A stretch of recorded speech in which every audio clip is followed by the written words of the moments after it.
コート上では両国の選手が試合の連投をしっかりと握手を交わしています。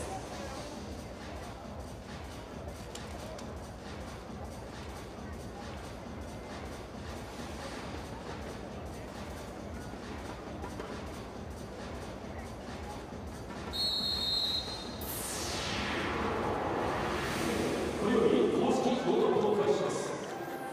Now, we are starting the official warming up. この結果、JPNジャパンがサーブ権を獲得しました。ここで本大会で採用されておりますチャレンジシステムについてご案内いたします。From now, let us introduce the challenge system. 両チームの獲得は試合中の主審となっていり、異議を唱えることが可能となっております。各チームに1セット2回の権利が認められたり、ラリー中でもチャレンジが可能です。チャレンジが失敗されるとビデオリプレイで確認が行われ、チャレンジ成功の場合、チャレンジの守る回数がそのまま残り、失敗の場合はチャレンジの回数が減ることがあります。また VTR でプレーが確認できなかった場合は主審判定が採用となります。この場合はチャレンジの回数は減りません。さらに VTR および主審の判断がつかない場合はノータイムとなります。Head coaches are entitled to request the challenges each time they understand a foul takes place and is not called by the referee, or when the authority asks a review of the referee's decision. Teams will keep the right to call another challenge if their claim is correct, up to the maximum of 2 unsuccessful challenges per set. When the situation is unable to review by officials, the first referee has the right to call, and also when referees cannot make any decision, the team still keeps the right to claim the challenges. タイから要求できるボールは、ボールを落下してとボールにボールアウトの関係、ブロック時のボールへの接触、選手によるネットへの接触、選手あるいはボールのアンテナへの接触、サーブ時、選手の足のエンドラインをリンクし、後衛の選手がアタックを打つ際のアタックラインをリンクし、試合中に選手の足が相手の奥に入ったかどうか、以上の項目を行っております。Challenges are allowed during a rowing for the following situations: ball in or out, block touch, net hold, antenna touch, football including a surface spike and entering an opponent's court. チャレンジの使い方一つで試合の流れを大きく左右することがありますので、このチャレンジシステムも見どころの一つと言っていいでしょう。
The FIVB World Grand Champions Cup is underway here in Japan. 6 of the planet's best women's volleyball teams going head-to-head in search of this edition's title.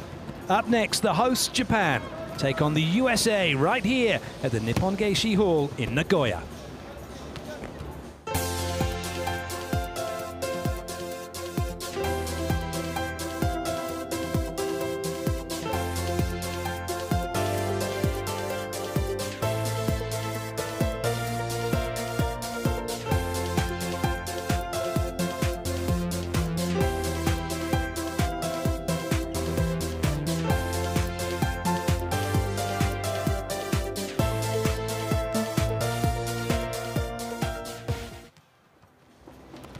Hello everybody and welcome. The World Grand Champions Cup is in full swing. China currently topping the table. Brazil in second place. Japan in third place. United States just behind them. And this game between the United States and Japan is an important one. For Japan, if they can win, they could go second. And if they were able to do that, that would set up a very interesting final match for them against China, to see whether or not Japan could win the World Grand Champions Cup.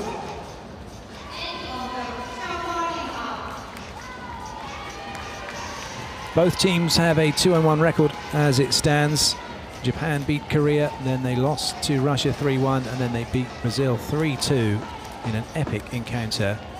For the USA, they lost to China 3-1, and then they beat Korea 3-0, and then overcame Russia 3-2. Both teams, they are coming off the back of a 5-set victory.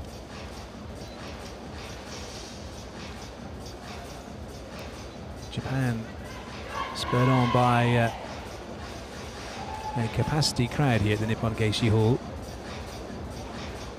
We'll be hoping to get past the USA. The USA know full well that this is not going to be an easy encounter, despite the fact the USA are taller, they're stronger, they hit harder, they block higher. Japan, with the squad that they have, defend brilliantly, put the ball into transition almost every time, and give themselves opportunities to score points.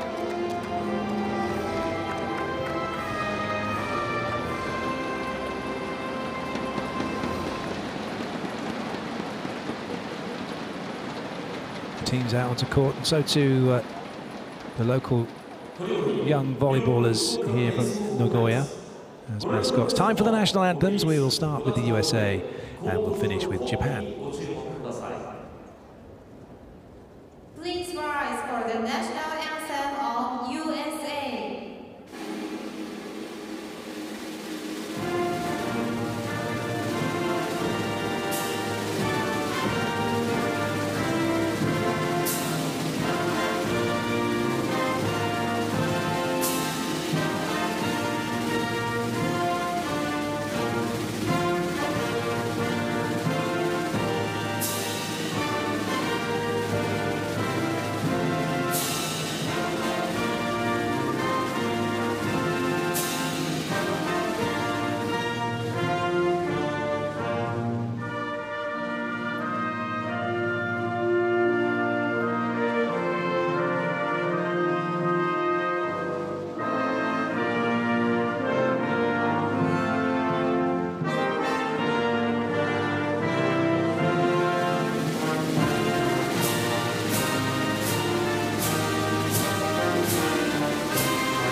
And the national anthem of Japan.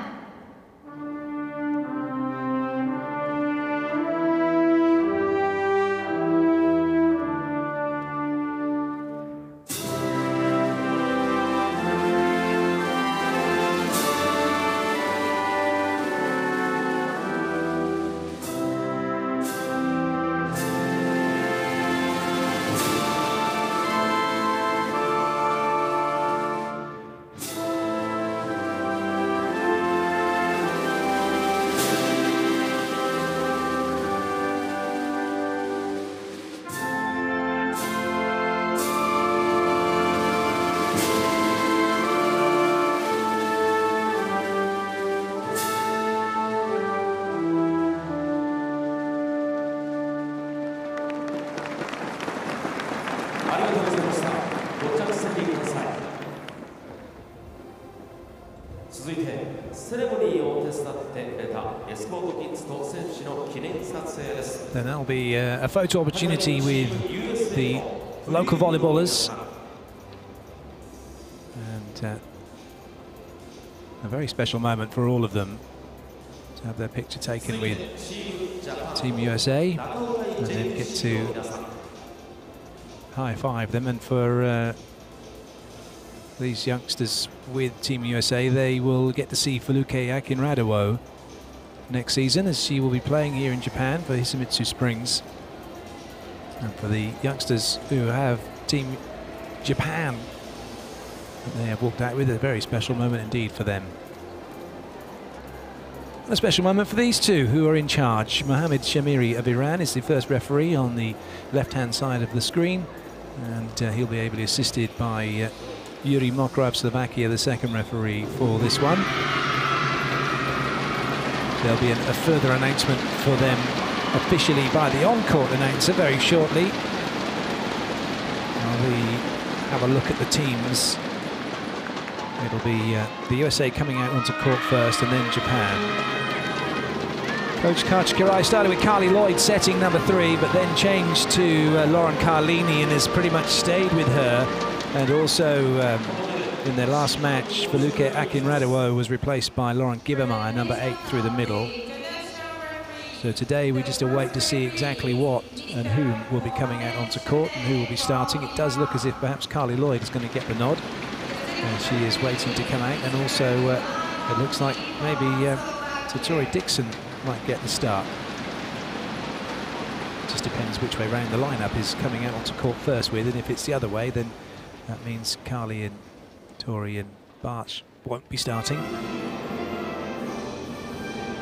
It probably looks like that is the case. ここで両チームのスターティングメンバーおよび監督のご紹介です。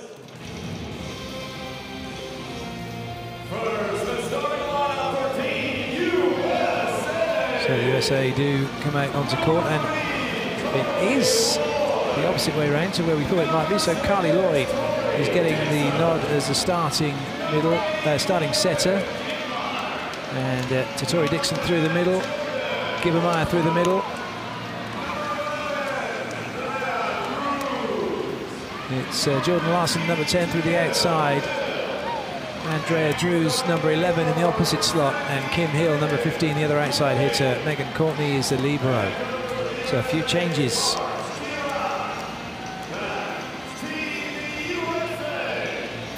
That is who Coach Kachikirai has decided to put out. So 2 players set for Dixon and Gibbermeyer, very quick through the middle. There's definitely a tactic behind that to get past Japan. And Japan coming out onto court. No surprises really with their lineup. Shinabe is the opposite player, number 4. Erika Arakai, number 5, is through the middle. Number 7, Yuki Ishii through the outside. Number 10, Tominaga is setting. Number 13, Nakimura is through the middle. And number 18, Momi Uchiseto is through the outside. That could be a problem for Japan. That remains to be seen. Uchiseto just 1m71 tall. Inoue, number 21, is the starting libero, and she is amazing. If you haven't watched Japan play yet, and you're tuning in for the first time seeing the USA play in this tournament, well, Japan are going to make it really tricky for the USA, that's for sure. And expect to see a lot of digs made by Inoue. In fact, a lot of digs made by all of the Japanese team. The USA know they're going to have to stay patient. It's Japan in red and black serving, the USA in white receiving. This is match number 3 from day 4 of the FIVB World Grand Champions Cup here in Nagoya. Drews gets dug.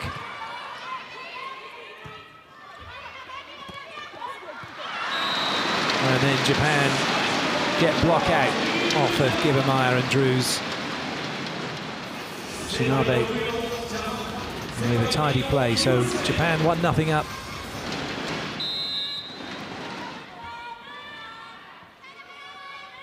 mismatch for Japan is to run that ball to Drews again and go over Uchiseto.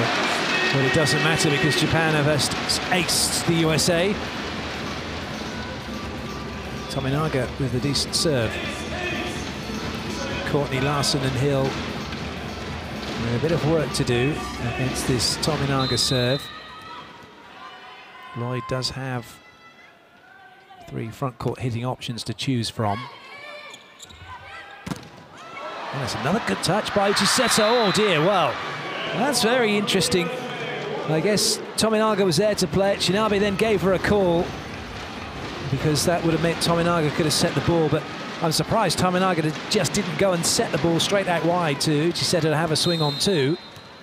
Anyhow, USA don't care. Those of you supporting the USA don't care because USA have the ball. They've now put Japan under pressure, so Shinabe has to try and work block out, and she has done.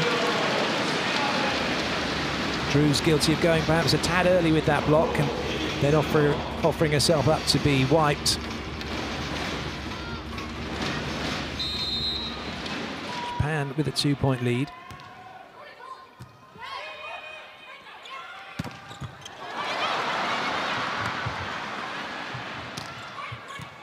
USA get another go. Lloyd this time out wide for Hill, who goes over the top, and Inoue makes the first of what will be many digs, no doubt.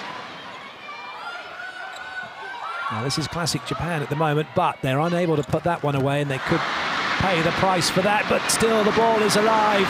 The crowd go wild. It's hoisted high into this Nippon Gaeshi Hall. Oh, what a pick-up. And now Larsen scrambling. Hill. Unforced error. Japan take the point. And that is exactly how Japan play their volleyball. What a pick-up. Total commitment from Japan. Inoue is incredible as a libero. Oh, it's a commit block. Erika Arakai shutting down Tori Dixon. And this is not the start the USA wanted. Coach Kaj Kirai is called timeout.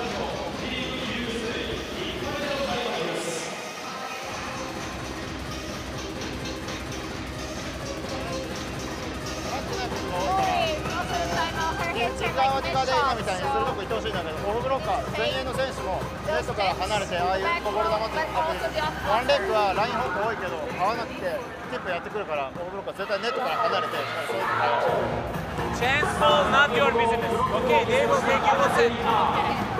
Number 11.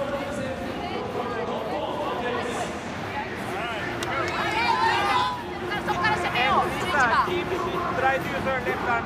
Okay, block out left arm, develop you for a minute. Okay?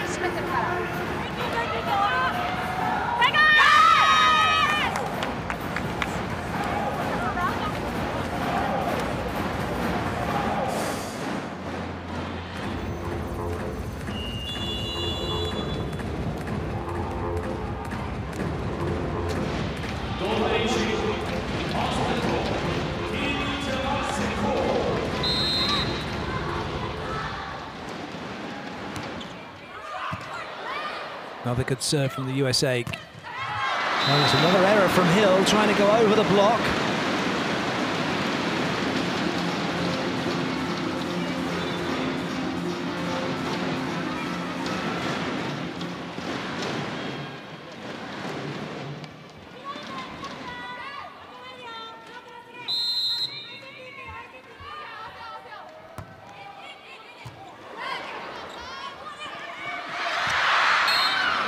And at last the ball goes down, Dixon making sure of it. And Japan serving is putting the USA under a bit of pressure at the moment.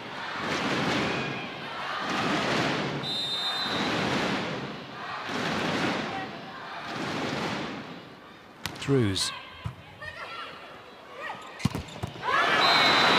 Well, even with that flat pass in, Japan are able to make something of it. Tominaga just going down low, but then able to fire that ball out quickly for Ishii to get the ball away before Dixon had finished her block. Arakai with the serve. Only 2 front court attackers for the USA, although Carli Lloyd is front row, so a decent ball could make her an option. Dixon is dug, but with the ball off into the crowd. Nice swing from the University of Minnesota graduate. Dixon has a World Championship gold medal to her name from 2014. A memorable victory over China in the final in Italy, in Milan. Fantastic game of volleyball. And this is not a bad game either, is it? Certainly as far as Japan are concerned. They head into the technical timeout, leading by 5 over the USA.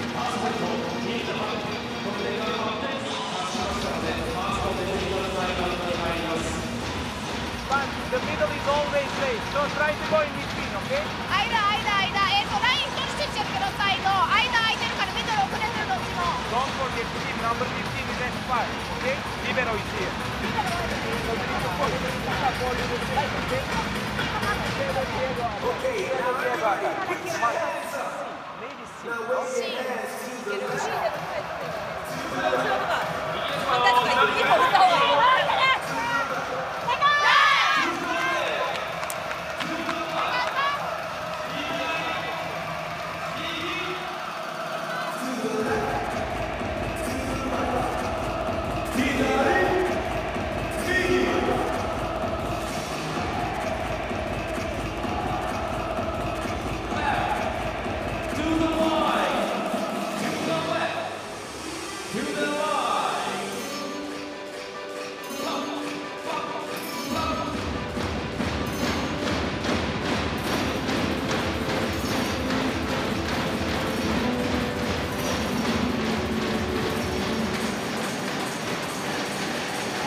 Well, it's buzzing here at the Nippon Gaeshi Hall.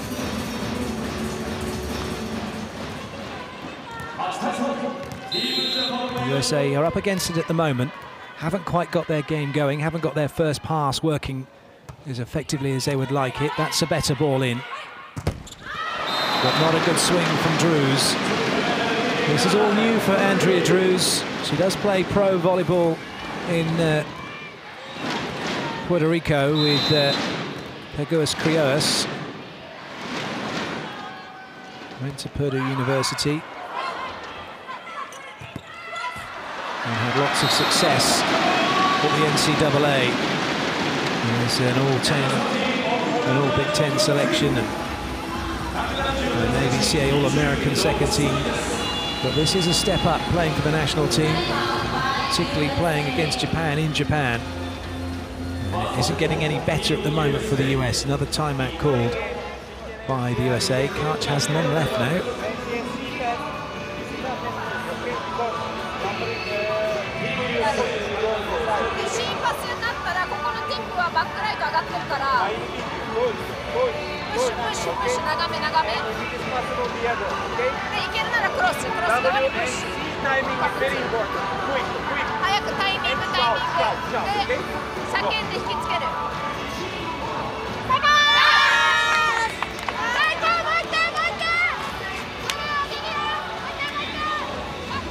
You can ill afford not to go full on against Japan. You have to take them on, you have to be aggressive in the same way that they are against well-formed blocks. They don't play the ball to not make a mistake. Every time they're going up to try and make something happen with intent. I'm not saying that the USA aren't playing with intent, but that last slow-mo of Larsen playing the ball was one of, like, let's get it in play. It looks like it was in between, wasn't it, going for it and then trying to play it to recycle it. Japan serving again with Shinabe. Nice ball in from Larsen. And Dixon unable to get that one down. Is that off of the hands in a way? No, it isn't. Just straight into the net and out from Ishii. An unforced error from Japan.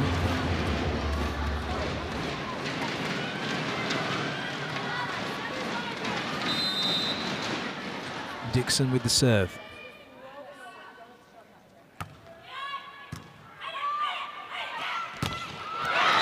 Quick ball out wide, put away by Okimura on the slide. Larsen's chasing and travelling.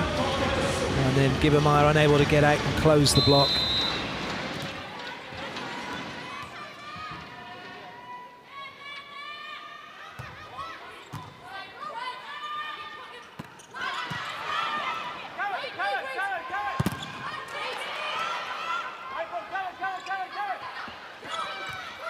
Good touch from Larsen. Hill with the improvisation. Japan recycle once again. Oh, that's a lovely pancake. Ishii keeping it alive. And so too Hill. Carli, Lloyd with a desperate attempt to get it wide. And now perhaps a chance for Larsen. Drews. Inoue keeps it off the floor. Oh, and eventually it's a massive block for the USA and a huge confidence booster as well, you would feel. They hung in that rally and hung in that rally. And eventually it was their block that came good. Lloyd and Gibbermeyer completely shutting down Uchiseto. Carli Lloyd has a superb jump, doesn't she? Really good leap on her. Just 1m80, but blocks 2m95 on a 224 net.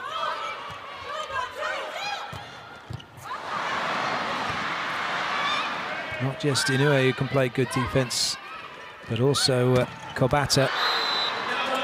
And now Drews finding her rhythm. So the USA beginning to make some inroads into the deficit against Japan.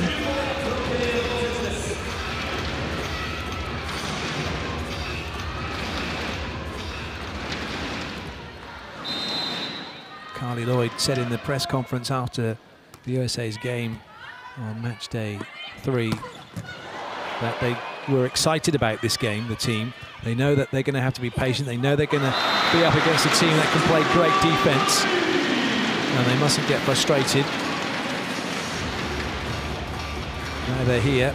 They have to achieve exactly that. They have to do all the things they said that they were going to do.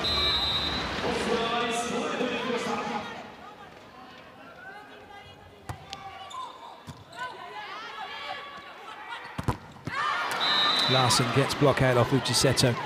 And the USA are trying to run most things over the diminutive outside hitter for Japan, but her block timing's very good, and she's making some decent touches. That, though, was a very nice shot from Jordan Larsen. It's now Larsen with the serve.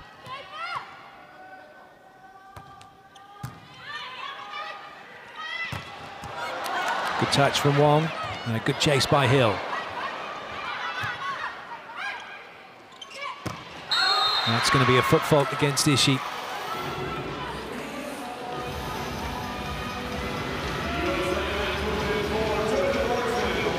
Well, this is a good rotation for the USA. Larsen's serving, but with Hill, Gibbermeyer and Andrea Drews in the front row, it's a big lineup for the USA. 3 attacking options, plus Larsen available on pipe.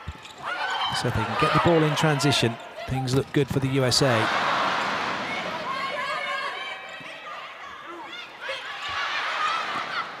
Hill just getting her timing awry, but no issues at all for Uchiseto as she wipes the block. Hill perhaps looking like she's lacking in aggression through 4 at the moment on the outside. It could be a combination of timing issues and perhaps the ball not being where she would like it, but you have to deal with the ball that you get, whether you like it or not.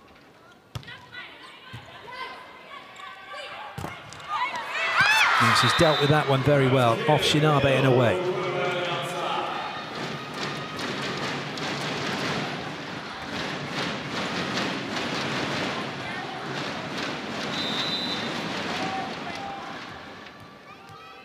Gibbermeyer. Good serve. That's a lovely set. And a great put away. Brilliant set that from Jordan Larsen. Nothing flashy about it. It was just a lovely, stable, high ball for Drews, who was able to get out, come in, get herself set, and then bury that over the top of Japan's block. A serve for Gibbermeyer. Kobata did not like that. Japan do not like that. USA are back to within 2. Yes, Japan call the timeout.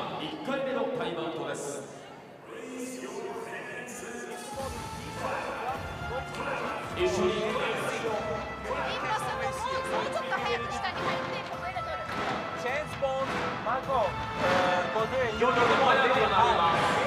Because we can have better block defense. As much as possible, try to make block out from the arms.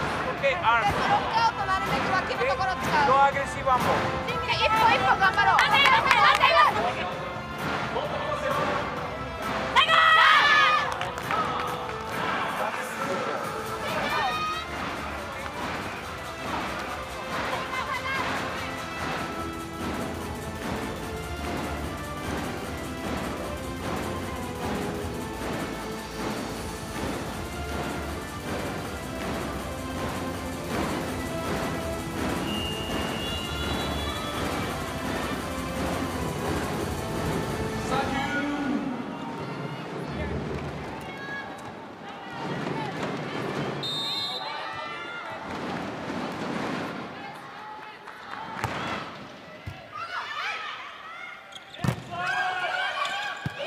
Well watched by Shinabe. It was on her side. She was able to go up and block it.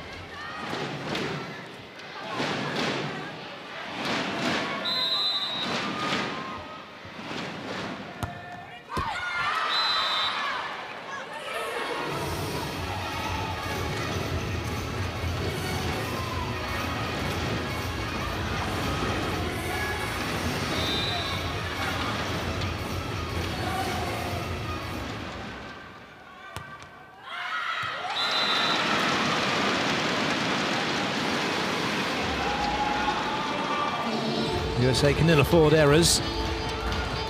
Not the best of times, but against Japan in a situation like this, sometimes those kind of mistakes can count double. Gotta keep their heads focused. That's a good ball in, just about anyway.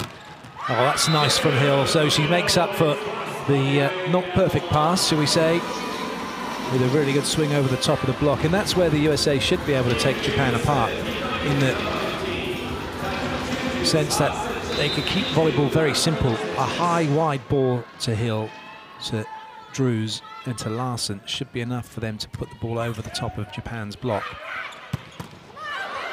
Good hands from Drews. Larsen dug by Ishii. Well watched by Larsen. And this time Drews finds a way through cross court. Much better handling of the situation by Coach Kachkarai's team in that rally.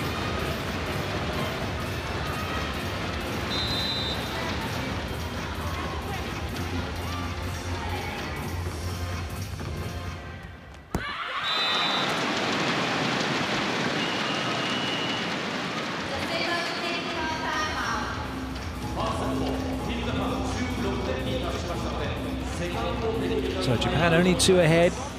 But they are still ahead with a technical timeout. Communication is the key, okay? And after we make these runs, Go inside, go inside. Try to go, especially in transition. Go now, we need rhythm. We need rhythm. Push. サーブをもっと攻めていこう。今以上にもっと攻めて前後にサーブの頑張って。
The USA have done very well. They've weathered the storm here from Japan in this first set. They've got themselves to within touching distance.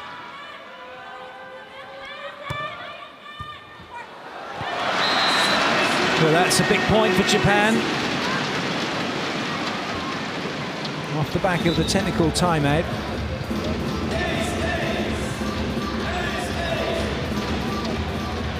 Very good serve.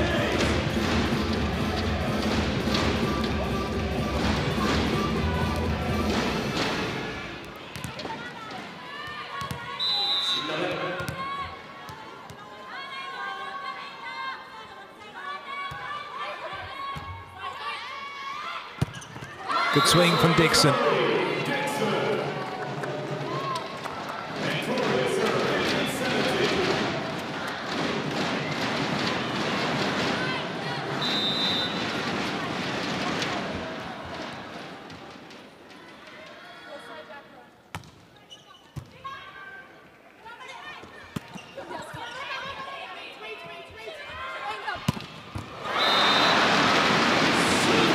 The USA took a really good timing in the first swing from Japan, but at the second time of asking, Hill was a bit static at 6, makes a move, but that timing was very late, and she was taking it as the ball was onto her. When we talk about taking a timing in defense, getting into a neutral position so you can move. As the spiker leaves the floor, you want to take that timing and then be in a neutral before, as their hand is about to come through the ball, not after it's come through the ball. And you get yourself into a neutral position, because from there, whilst your body weight's going down slightly in that neutral position, you can move anywhere. You can continue to get your hips under the ball to make defense. You can chase the ball short. You can go left, right, or even continue to go down, turn and go behind. Japan very good at doing that, and you watch them play with the way they take their timing, and that's a good swing from Drews. She's really found her groove now. She's been a little bit hit and miss in this tournament so far. For those of you that have been watching all the USA games, that's how Inoue likes to play her volleyball. She just gets very low once she knows that that ball is coming at her. But Drews, as that ball goes way wide of its mark, has been inconsistent, but she seems to have found her form coming into this match now, finding her groove. And Japan, who have made a substitution. Nabea is in, and to the bench for the moment goes Okimura.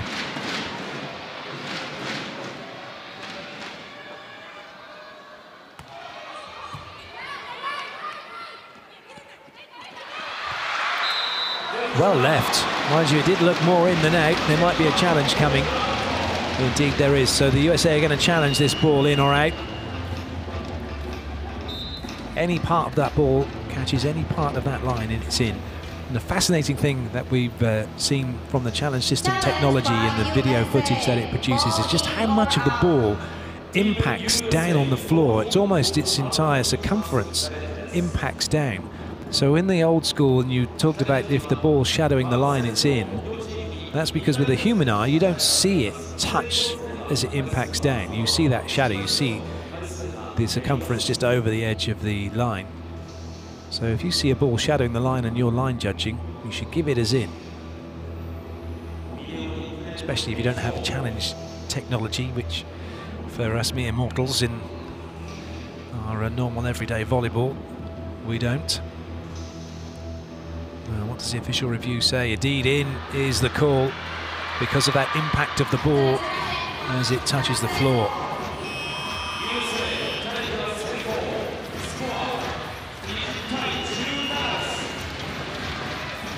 Nabea goes off, Okimura on to come off so that Nabata can come in. Oh, sorry, Kobata comes in as the passing libero. Inoue is the defending libero for Team Japan. Net touch against the USA. That was a shame because Larsen made an excellent dig.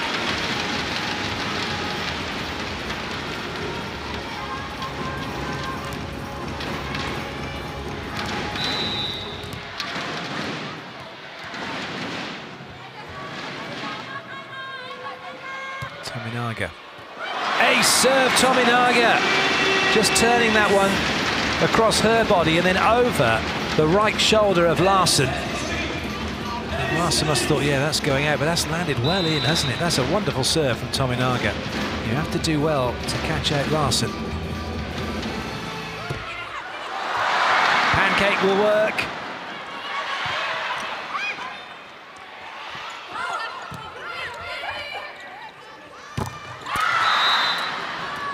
Well, wonderful hustle from the USA.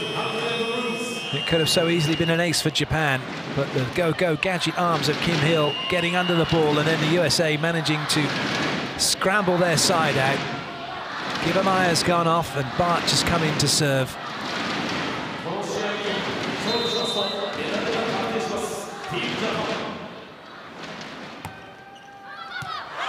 Oh, wow. It's gone as an ace serve. It looked for a minute as if it was going to be signalled out. Somehow it's hit the baseline. That's a brilliant serve from Barch as Japan tried to get out of the way of the ball. Went between two players through the eye of the needle and caught that baseline. Or did it? Japan are challenging it. They don't believe it was in. And seeing is believing. And through the real-time tracking technology of the challenge system, we will know exactly. We get the full flight of the ball. Oh dear, it's miles out. An interesting call from the lines judges to why it was given as in. But a good challenge from Japan. Barch goes off. No ace serve for her.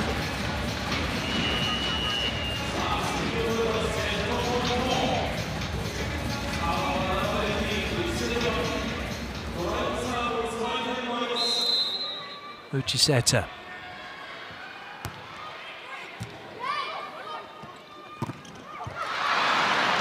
Good up from Inoue. Oh, nobody at home though, deep for Japan as that ball is blocked into the back court.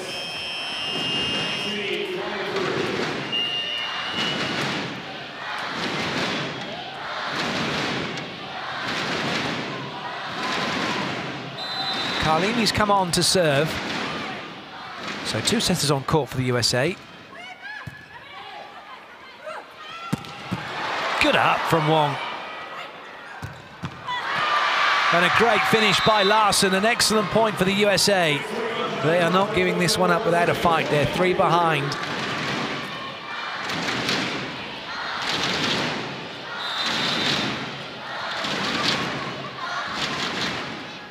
Carlini again, forcing Kabata deep. And she makes an excellent dig. Oh, but Hill didn't really commit to the shot, did she? And if you're going to play to recycle it, needs to be hit harder into that to get it into the center of court. So Japan get the side out. It's set point for them.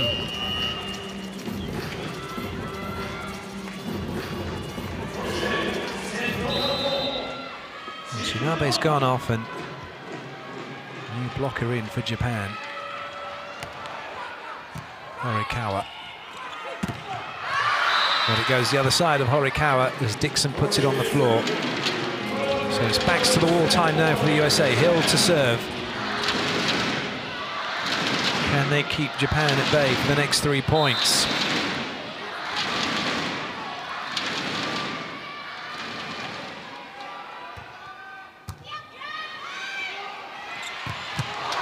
Good up from Hill. Well, they've kept him at bay for one. Ishii hits the ball into the antenna. And as a result of that, USA stay in the set and Japan call a timeout.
Oh dear.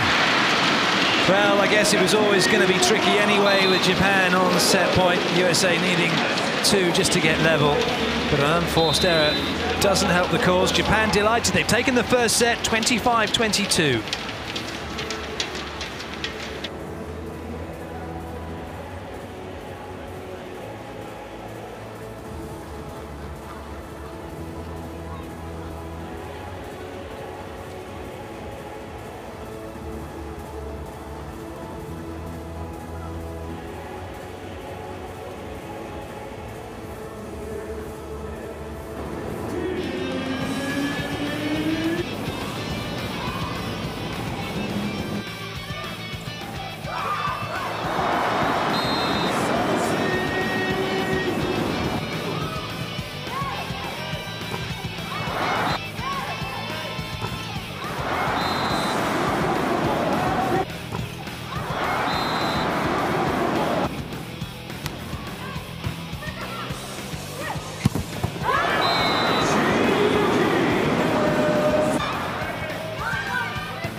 Well, a fantastic first set, especially if you support Japan.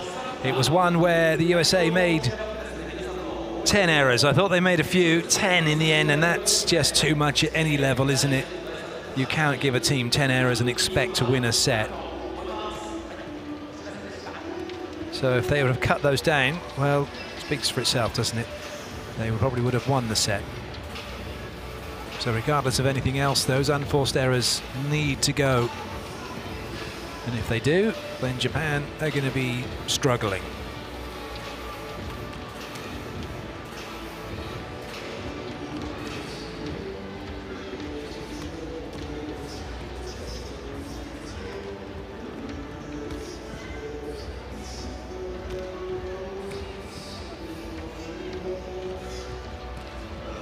It's a magnificent view here, isn't it? You look at that view and it just looks like a spaceship has landed in the venue.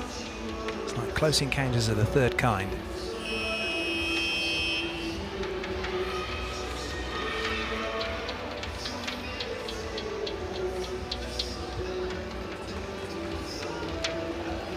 We're having some close encounters of the volleyball kind at the moment, as Japan have taken the opening set against the USA. The USA aren't going to make any changes. Givamaya and Dixon stay as middle blockers. Hill and Larsen stay through the outside. Lloyd stays setting. Drews stays through the opposite slot.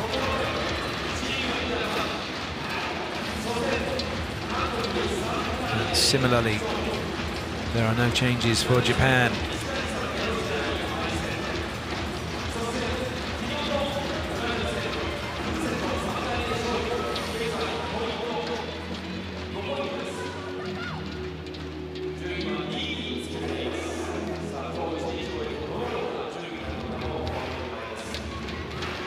Second referee just checking the rotations are all good, the table's fine. Mokrai waiting for it to appear on his tablet. As head coach for Japan just checks her tablet. Kumi Nakata was getting real-time information to the tablet, getting real-time information in her ear from the coaching staff that are around the venue. Similarly, there's information being applied to the USA team. Away we go with the second set. Larsen with the serve. USA trailing by 1-0 against Japan, and that's a super block to get things going. Givamaya up and across the net early. It doesn't matter how high you get. You just need to get everything that you get above the net across the net. At this high level of volleyball, then it's a little more difficult, not quite as clear-cut as that, because you've got players hitting the ball from near enough the top of the antenna sometimes, so you've got to match that somehow.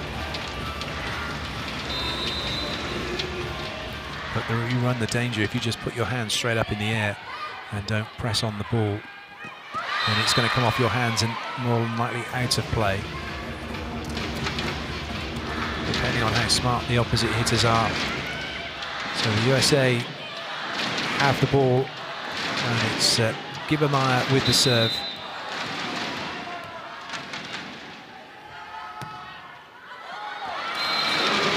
One of the features of the volleyball here in Nagoya has been the fact that the volleyball has been dropping pretty quickly once it's got over the net. And it's not that often we've seen a ball served long.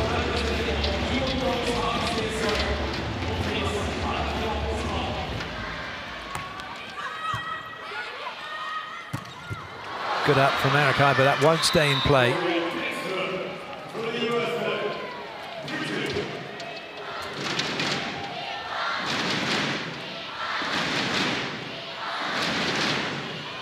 Nobody taking away the power line with that last play. Drews now for the USA.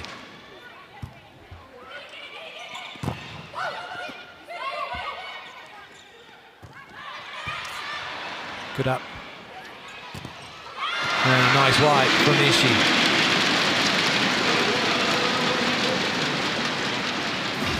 Following in the footsteps of Surai Kimura with that kind of play. A legendary Japanese outside hitter no longer playing, and another legendary Japanese player, Yoshi Takeshita, working for local television as a commentator now here in the venue. Probably one of the greatest setters Japan ever had, if not the greatest.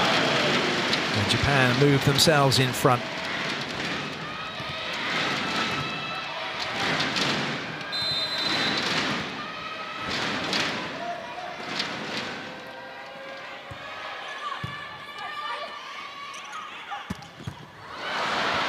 Dig by Shinabe. Ishii just the roll shot, well covered by Hill. Well, that's a little bit behind Dixon.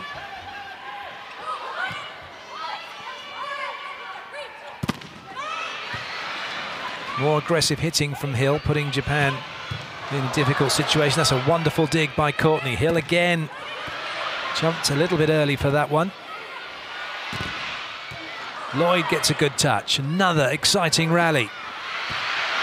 Ishii not letting it go, and eventually it's a net touch by Japan, and USA have the point. And they'll be telling each other, right ladies, if that's what we have to do to get a point, that's what we have to do. And it's not a question of we'll play when we want to, we have to play the entire time in order to get the result that we want. It's going to be hard work. It is hard work. Hill. Oh, brilliant cover, Wong behind Drews, who let that one go.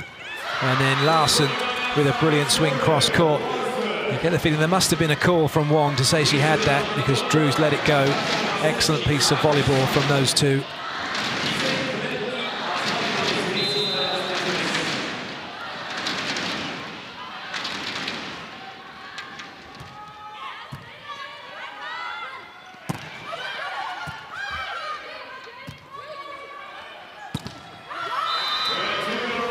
Larsen leading by example with her swing hitting against the block.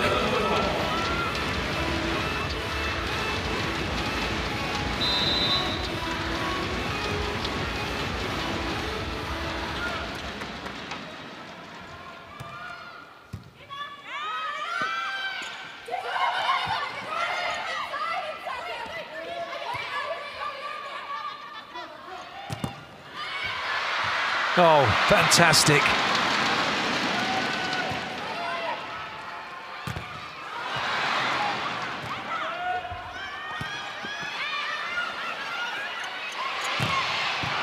Good up from Wong.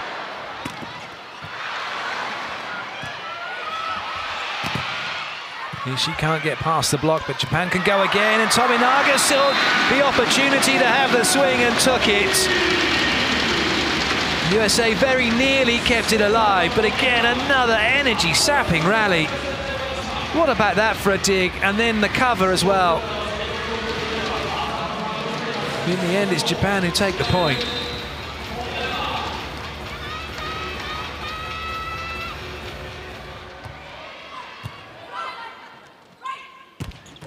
Wonderful from Drews.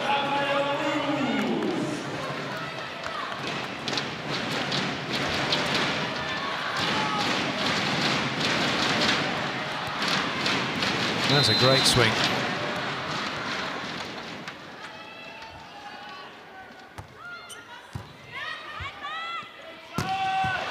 Good up from Hill. Oh, Larsen thought she could bury that one. With a very well-formed block from Japan. Trying to go cross-court pretty steep, but a really good block from Japan to cut out that angle.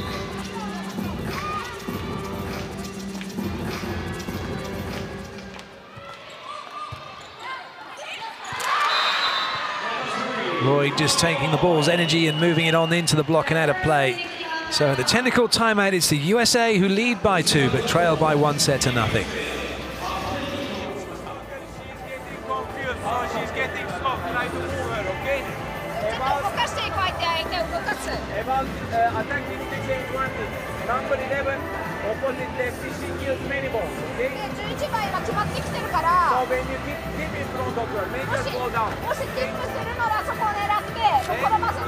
she's at full defense, from 2 to 2, okay?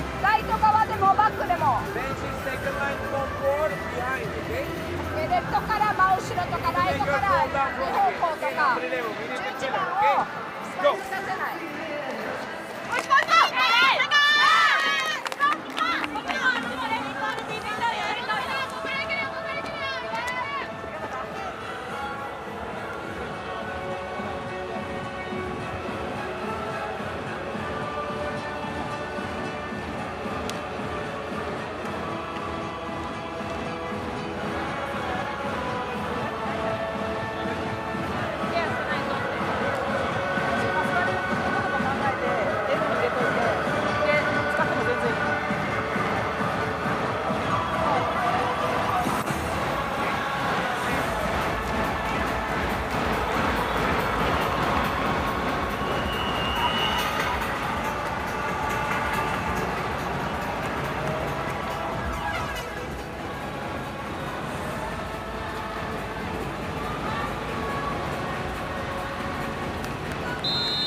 Japan with instant response off the back of the technical timeout.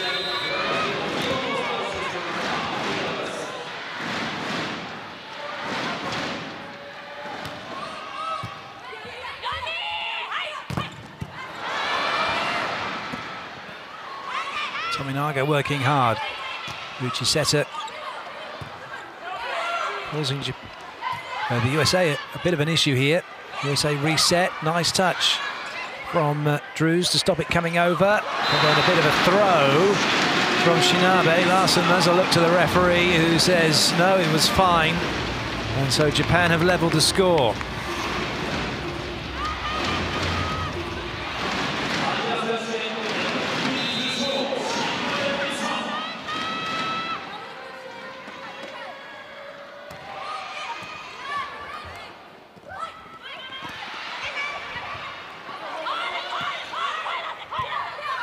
Well, it's a little tight. And Lloyd having to adjust her position, but finds Givermeyer in the middle very well.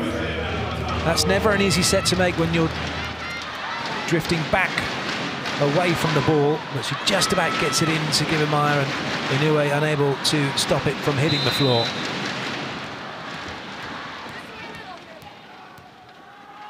Larsen.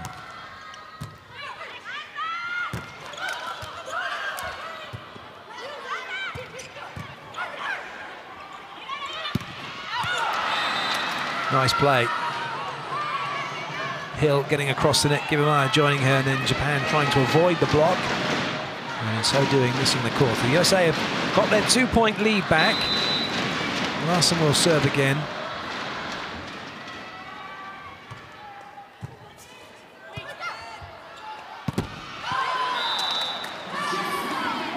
So that one into the net in a way, didn't catch the block. Can challenge that.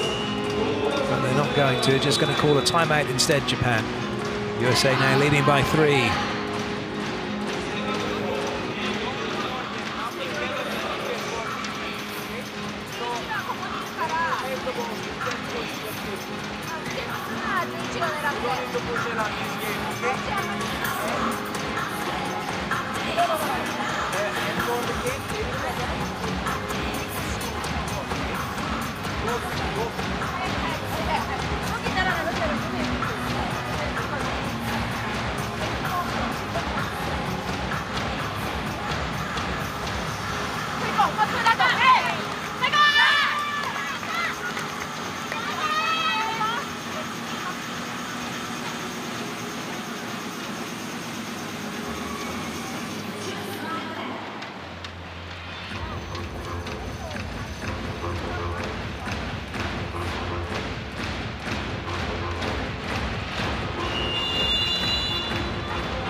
Once again, Japan siding out off of the timeout. Uchiseto back to serve.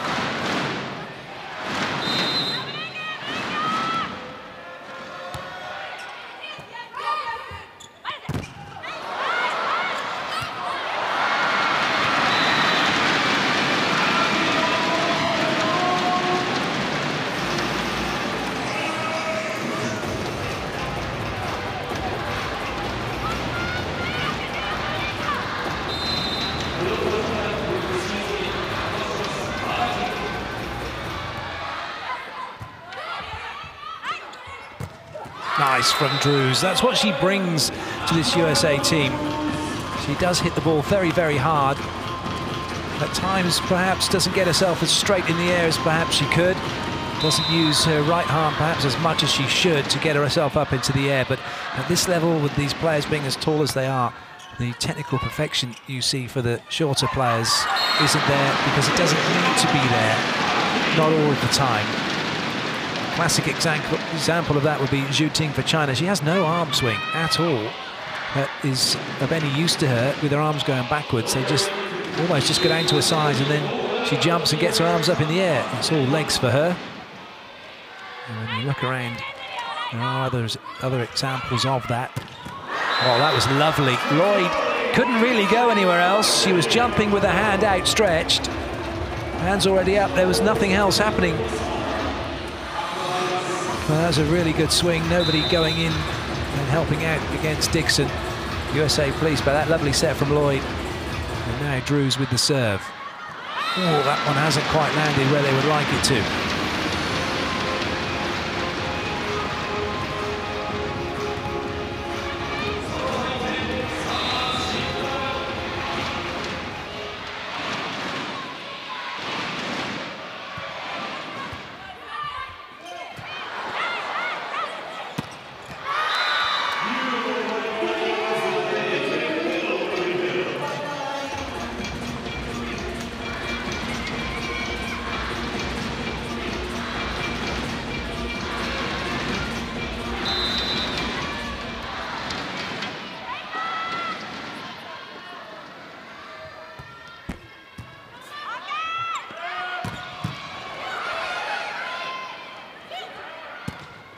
Lovely. Larsen is so good at that shot. It's incredible. Off the net, high ball, 2 blockers, thumb up, spin the ball down the line into the corner. Just quality.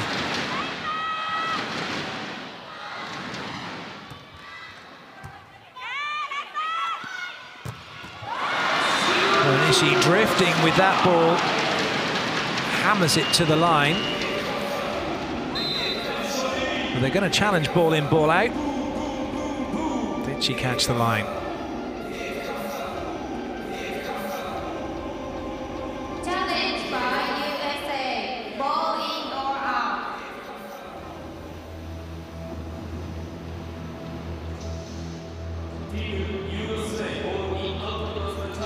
well in. It's an excellent shot from Ishii.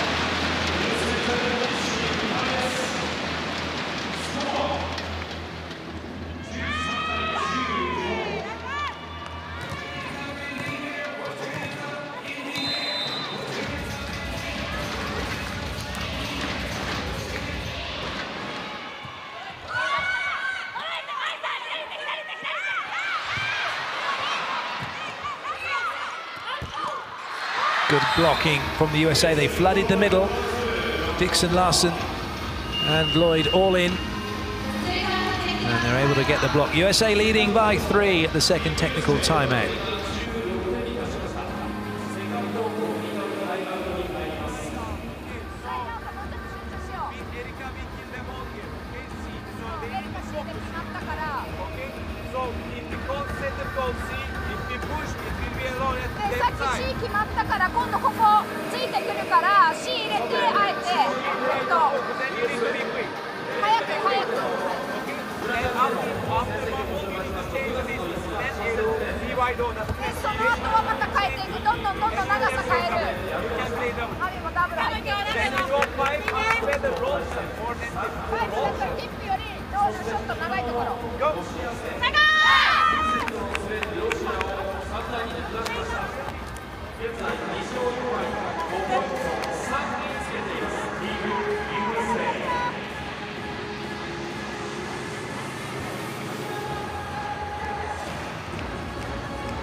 Incredible, isn't it? Uchiseta, very smart hitter.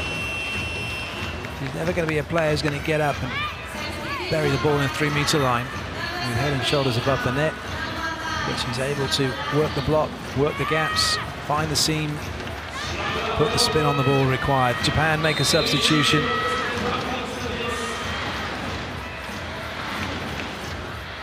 Haruyo Shimamura with the serve.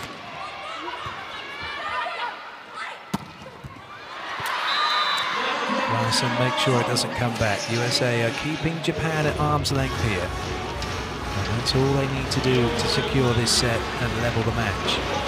Lloyd with the serve. USA with 3 front row attackers plus Hill available on the pipe, so they'll try and create a 4-on-3 situation and make it difficult for Japan to stop what the USA want to do in attack. But Uchiseta again finding a way past Andrea Drews. Drews looked like she gave too much line away. Indeed she did.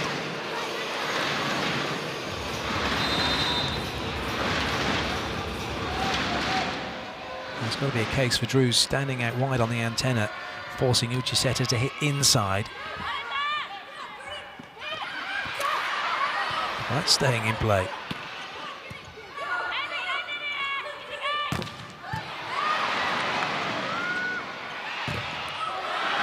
Again, Drews starting inside, and she's wanting to get out with a big arm swing to get up and get across the net when there isn't any need for it. Oh, well, that's hit the floor, but anyway, make your own luck. You see again, Drews is late. Ideally, she just wants to give nothing away at that line by starting wide and then jumping into the ball and really pressing then with one hand to the head, the other hand, the left hand going cross court. Obviously easy to say that when you're sat up here watching and you're watching at home and you see the stuff going on in slow-mo. Very difficult when you're on the court and you're thinking you're doing one thing, thinking that's what needs to be done. That was a wonderful swing through the middle for Gibemeyer. It's still all good for the USA. Larsen with the serve.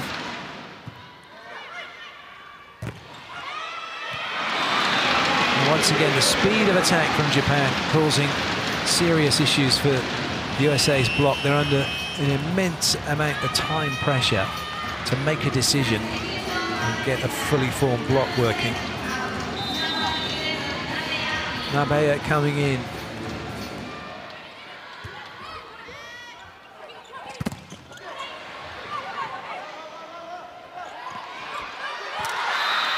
Hill makes the block. Hill, if she hits a little steeper, well, sorry, a little deeper to that last third of court, might make it a little bit more tricky for Japan. So Barch comes in to serve.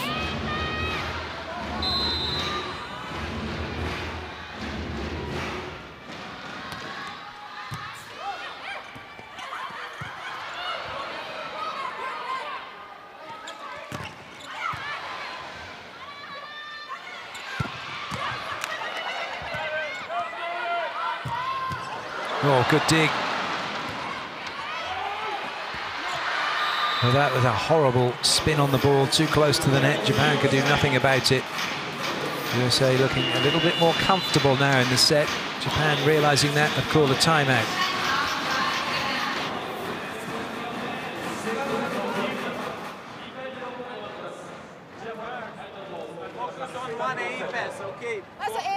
For our setter called right is in the middle of the court. また今日も真ん中に返すサーブレシーブネットの真ん中 The same system. 同じセンターコールで後ろミドルでリサに上げる Here there is outside middle, so she stays here. Your foreland will be open. You can tip, you can attack, and you can go there. でラインもいいしティップもいいしクロスもいいで何でもいいから And either possible left side she can be alone. Left ネ side ット can be 1枚に alone. なるかもしれないでもいけたらリサ行く Go!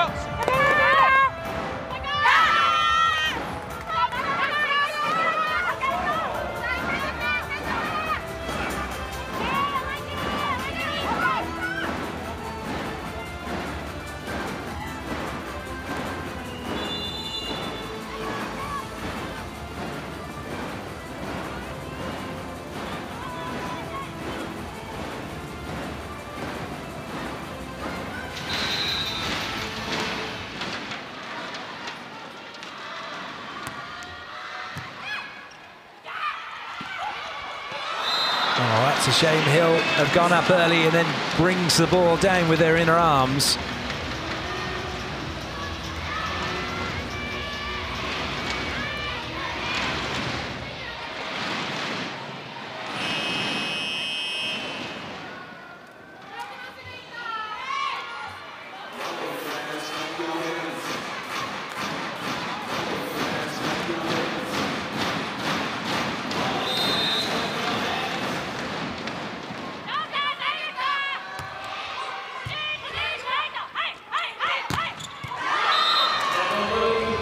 Drew's finding a way through.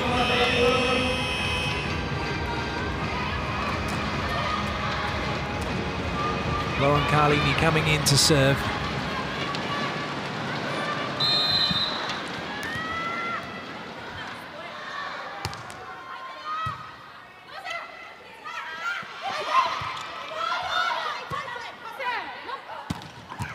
Oh, brilliant dig.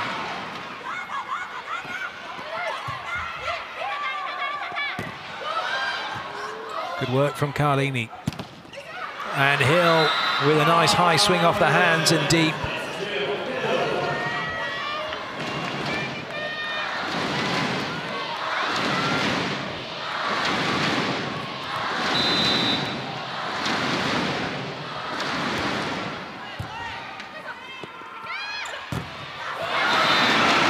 There's a gap in the block and it's exploited by Japan. Carlini's job is done on court. Drew's back in. She's needed to swing on the right side from the back row. And potentially as well, middle back.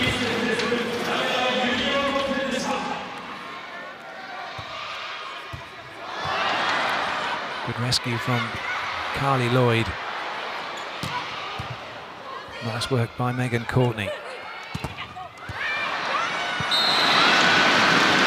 Hill had already made her mind up. That ball that was set out to her. She'd already taken a step and then had to adjust. Instead of watching the ball, taking a timely step and then going after it. USA call the timeout. Japan to within 2 of them at the moment.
Oh, that's quality from Hill, and some classic swing hitting from her.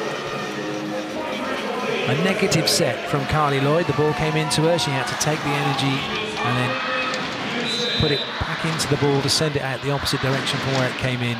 But a great swing from Hill inside the 3-meter line. A lovely block from Carli Lloyd.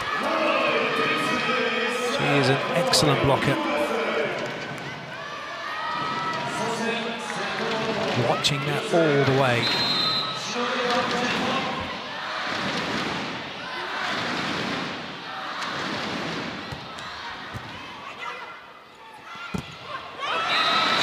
Larsen still travelling, getting her head down and then getting white, but it's still set point for the USA.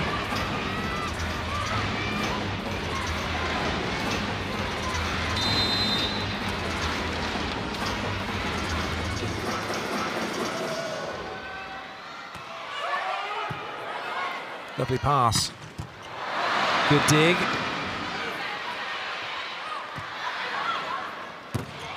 This time there's no way through for Tominaga. The USA block her out. They take the set 25-21. It is 1 set all here at the Nippon Gaeshi Hall.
So the set statistics. United States actually outdigging Japan. They're working extremely hard in order to take that set. They'll certainly be buoyed by that. And if you're interested in seeing what's going on here at the World Grand Champions Cup, then get involved on social media. Hashtag FIVB Women's G CC, or you can go at FIVB Volleyball. And you can see what's going on. There's live scoring as well. There's live stats as well, if you want to add that into your viewing pleasure.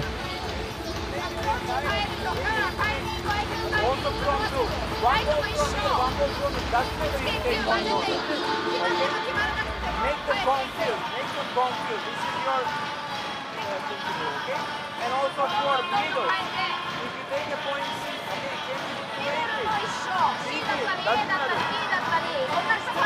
and don't forget about the technique. Which you trust more, it's the best set of ball. What you want the best, what you trust, follow. Doesn't matter, okay? If you think this is the best, always go. But courage, okay?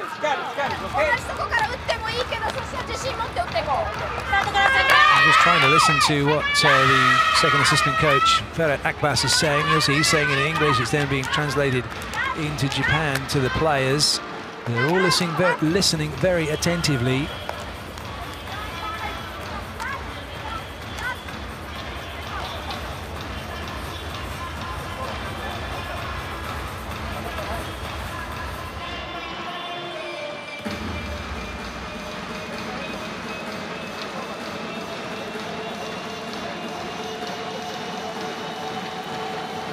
Enjoying this match wherever you're watching from, whatever time of day or night it might be, wherever you are in the world.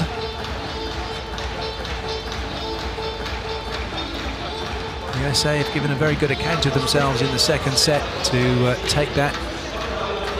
For Luca Akinradou and Rachel Adams so far yet to play a part. It doesn't look like Akinradou is going to play a part actually. She was sat for the whole of that second set on the bench with a tracksuit top on. And not looking in any danger of being called upon to play.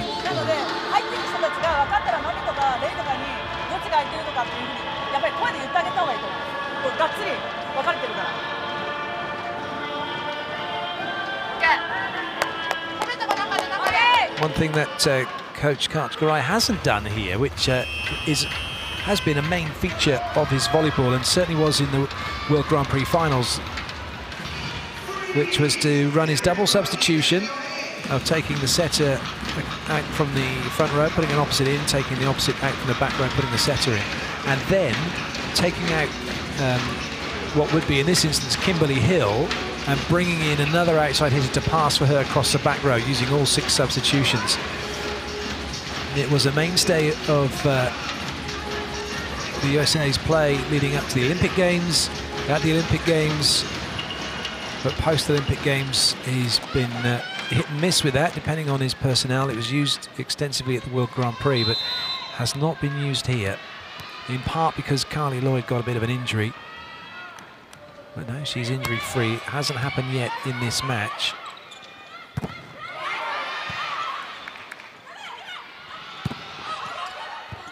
Nice tig. A good save by Lloyd. Oh. A flying Inoue, keeping the ball alive. Japan keeping the ball alive, and now they get it away from the USA, and that's the opening point of set 3. Goodness me.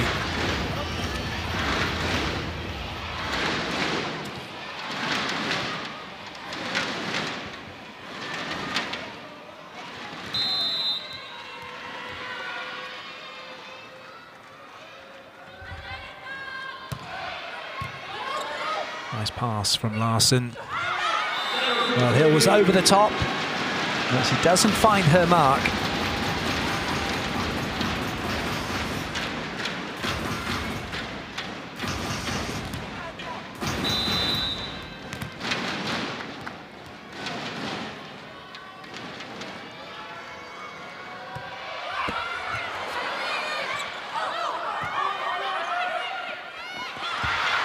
Oh, well, Lloyd's a backcourt player, and she touched that ball in the net as part of a block, but deemed perhaps that it wasn't a block because maybe her hands were below the height of the net. It's subjective, isn't it? But either way, that's a super pickup from Inoue. And then a little bit of confusion for the US as that ball hits the floor.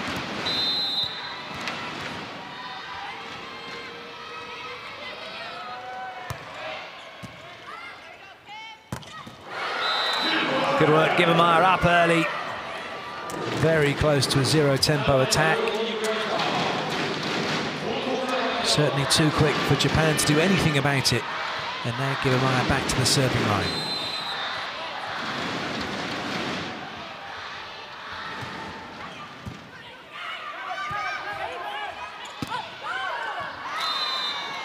Shinabe with a rare mistake. In that kind of situation, normally you can expect that ball to have at least gone into the block. As they try to get it off the block.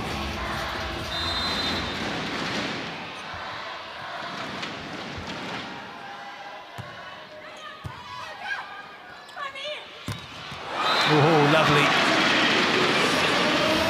That's where you have to have your wits about you when you're playing Japan. Watch this movement, little combination inside, the slide behind wide, and then Uchiseto steps out wide and then comes inside to hit the second tempo ball.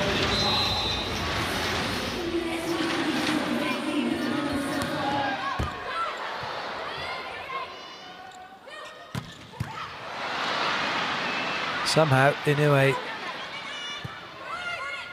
makes a dig that Japan are able to recycle, but it's Dixon who puts the ball down.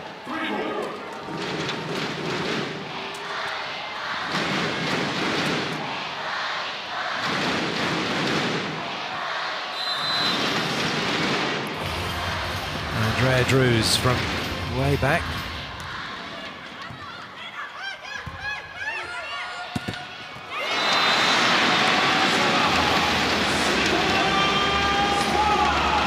Nabeya off with the dig set, finds a way past Dixon.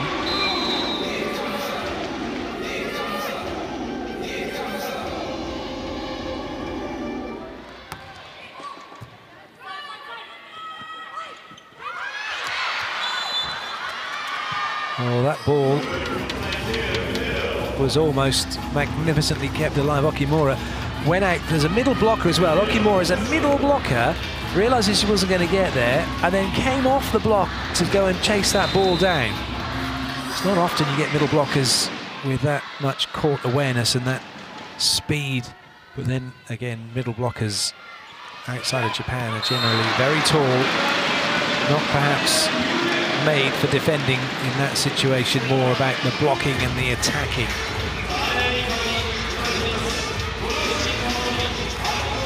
The gentle touch from Japan.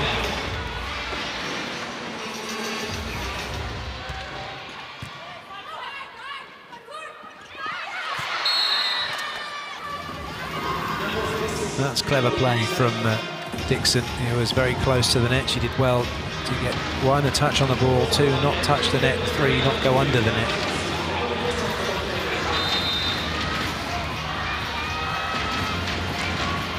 Tori with the serve.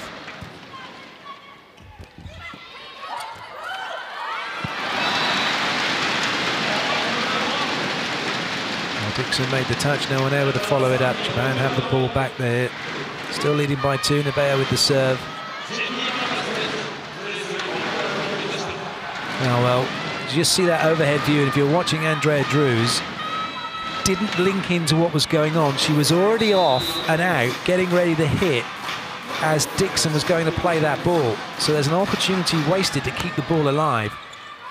You can't say often enough, and coaches say it probably too often to their players, because we all know as coaches that players at times have the memory of a goldfish when you're trying to give them instruction and talk to them about certain things, but you have to stay in the now.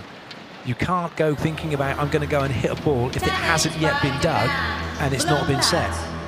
So the first thing is, let's help out on the dig. Let's link in, face what's going on. And then you've got a chance of getting another touch if need be.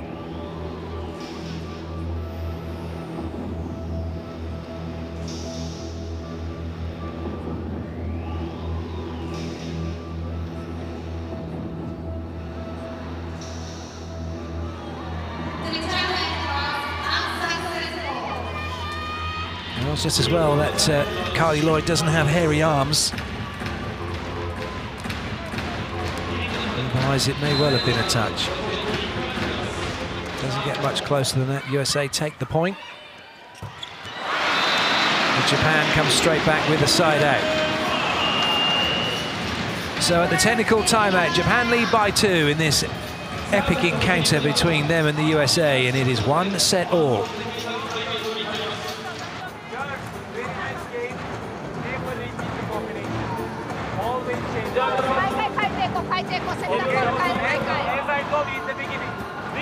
Call you trust, ask for it. Okay, ask for them. And we encourage you aggressive and quick speed. Quick speed, okay? Go, go, go.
So away we go again with this extremely engaging volleyball competition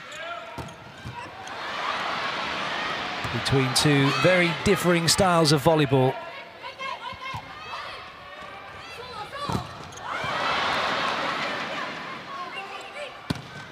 Oh, brilliant. Just fantastic. It's a joy to watch. I know it's not much of a joy if you're supporting the USA, because you are being put through the ringer every time, aren't you, with this incessant wave after wave of defense from Japan. But as a neutral, it's just fascinating to watch, and looking at how the USA are finding answers and solutions to the problems Japan are causing.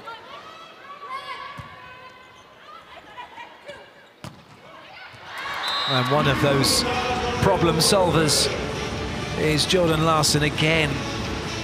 Such a clever player. Not hit particularly hard, but the thumb comes up, and then that spin to the line. Just amazing. Just wonder whether or not Jordan Larsen has considered playing beach volleyball, or will consider playing that at some point.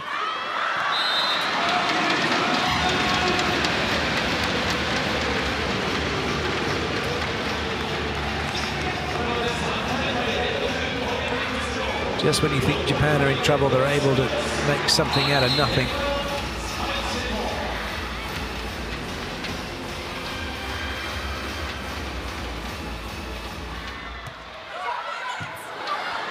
That's a good read from Courtney.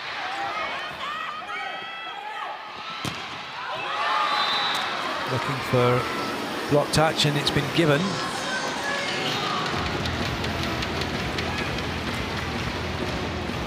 That was an excellent serve by Tominaga, the jump float serve. Given what I thought actually it was the USA's ball, and Coach Karai saying no, it's they've sided out. Tominaga, sorry, they got another point. Tominaga's jump float serve, the way it just hits the ball so that it's dropping short. Very difficult to tell whether it's going to be short or long. Another one that causes the USA some issue. Oh, what a pickup. Inoue, it was, tracking that ball. And again, Japan getting under the ball, but the block out not working. That time, Japan a little too far into court, and the USA forming their block perfectly. Look at that, what a touch.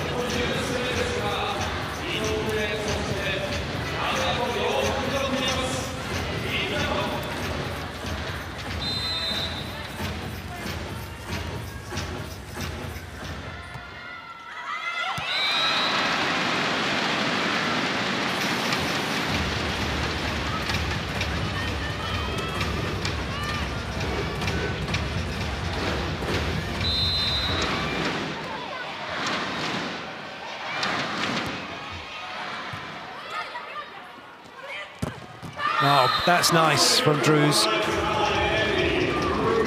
Looked like she might have gone to the line and Japan were taking that away with the block. And even trying to jump back inside, nowhere near stopping Andrea Drews.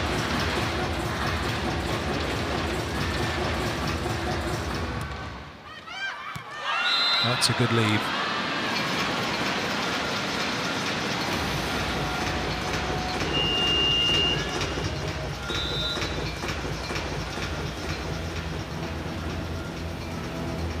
Challenge by USA.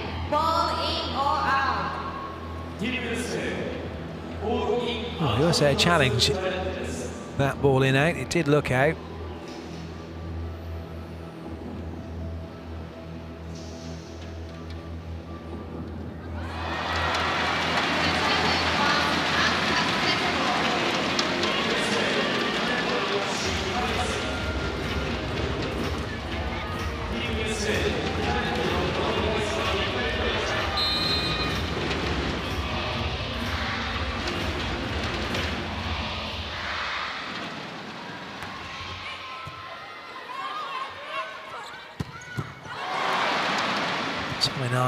You just see the way Japan hold their ground, and even a ball that has been dug to the side, they just turn the shoulder, turn the arm, almost like a chicken wing, but don't let their bodies get turned. Don't let the top half get turned away from the ball, from the net, and that's why so many of the touches they make stay in play. And on that one occasion where they are turned, the ball goes off and into the crowd.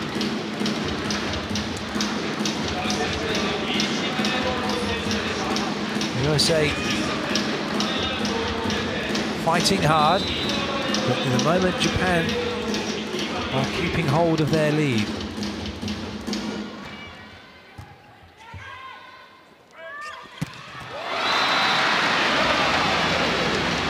That looked really nice.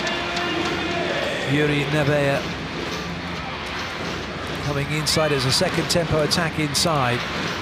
No chance for Lloyd, and then with Dixon committing in the middle, it was a free swing into the heart of the USA's court.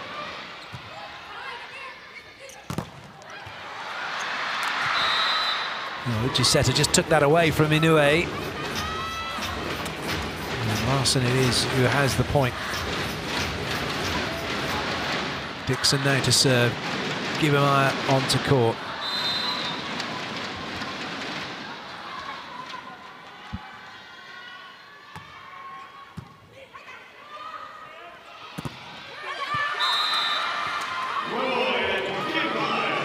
Every time Japan have been brought too far into court and USA have formed their block brilliantly, that's been the outcome. They've managed to get that ball down inside the court.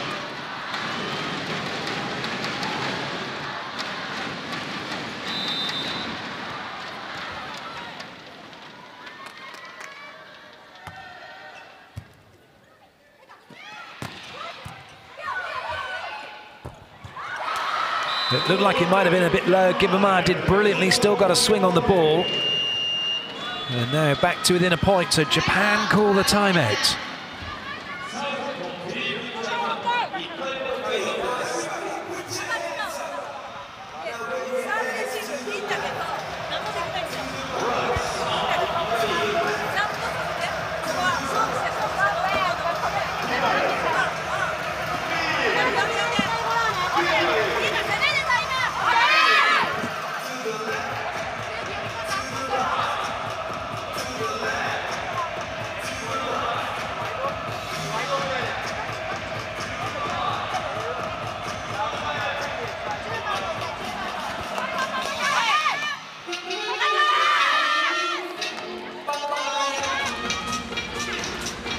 So, in old money, when the volleyball was white and the sets were to 15, the current score would be 2-2.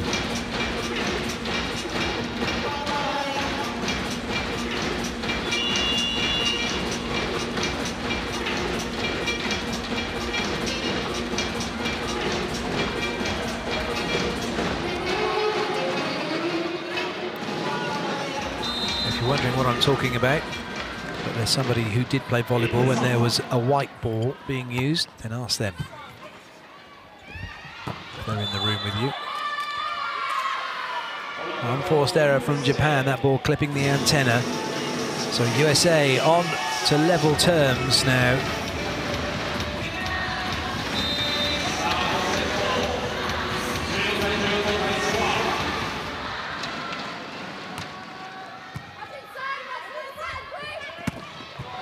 Good up by Dixon.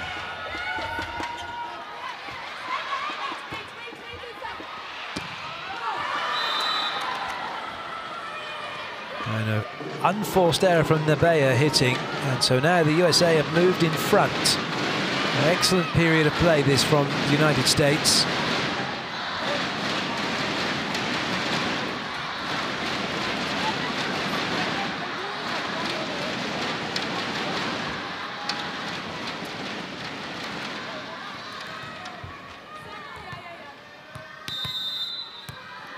Dixon once again.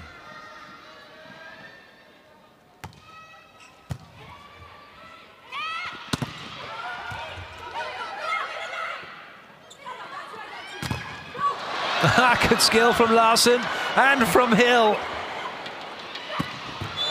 But it's Japan who take the point.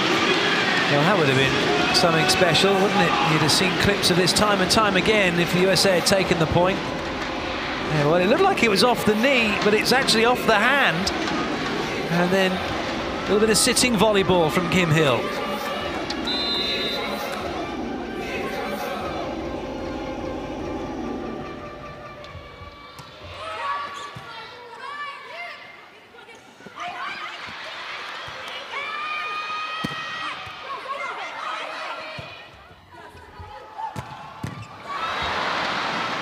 Anyway, just soaking up all the heat from that swing from Larsen.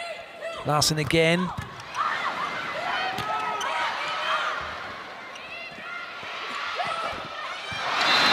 Well, it was tempting for the USA trying to throw it back down, but it didn't work, and it's Japan who have just carved out the tiniest lead at the second technical timeout.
Japan ready to get back out onto court. USA still talking because there is a lot to deal with. Japan is serving extremely well at the moment, and well enough that the USA are having few opportunities to run the middle to get Gibimaya and Dixon away.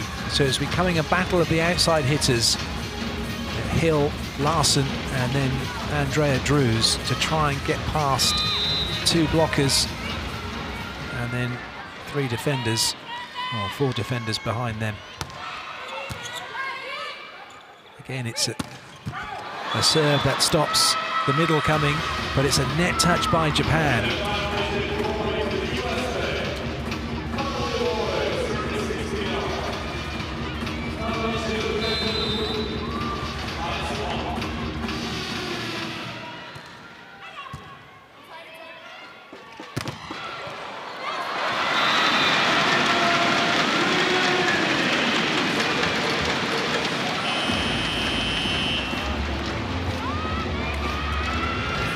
Changes for Japan, on comes Shimamura.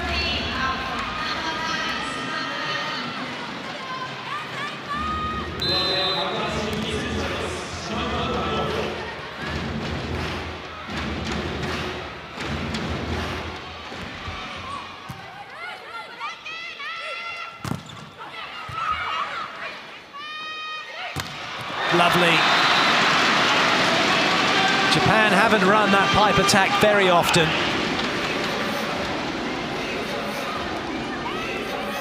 But when they have, it's worked very well. I'm sure that looked brilliant in slow-mo, despite that graphic completely hiding it. Always good to see volleyball from end on, and I know that it's something that we're more likely to be seeing more of next season as we look to provide a better viewing experience for television.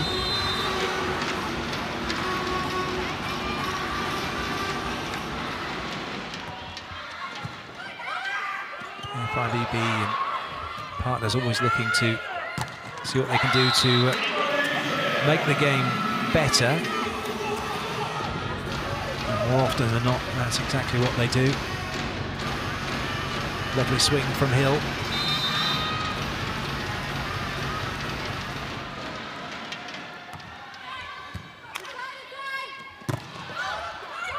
Erika Arakai getting slowed down. And Hill this time working the hands very well of Tominaga. USA just battering the ball against Japan in an effort to try and break them down.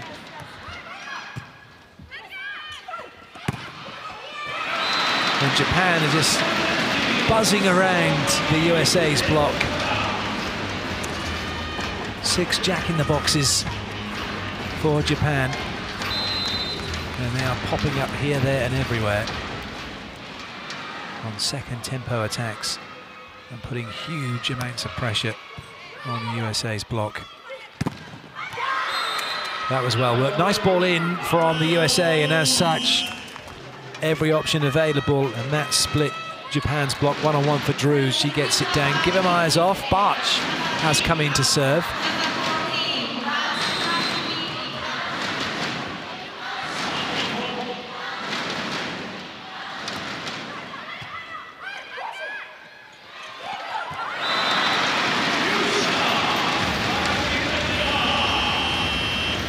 Tied at 20. Barch goes off.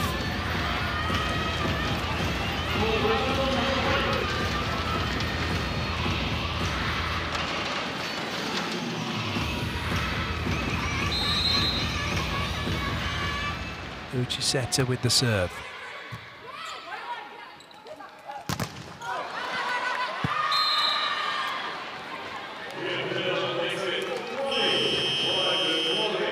More changes for the US. Drews off, and Lauren Carlini coming in to serve.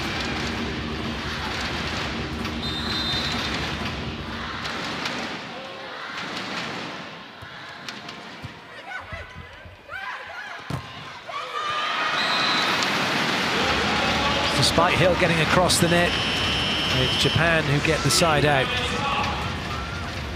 Erika Arakai back to serve, Carlini back to the bench. Drews in, she's got hitting responsibilities in the 10 slot, back right. As they say in the States, right back.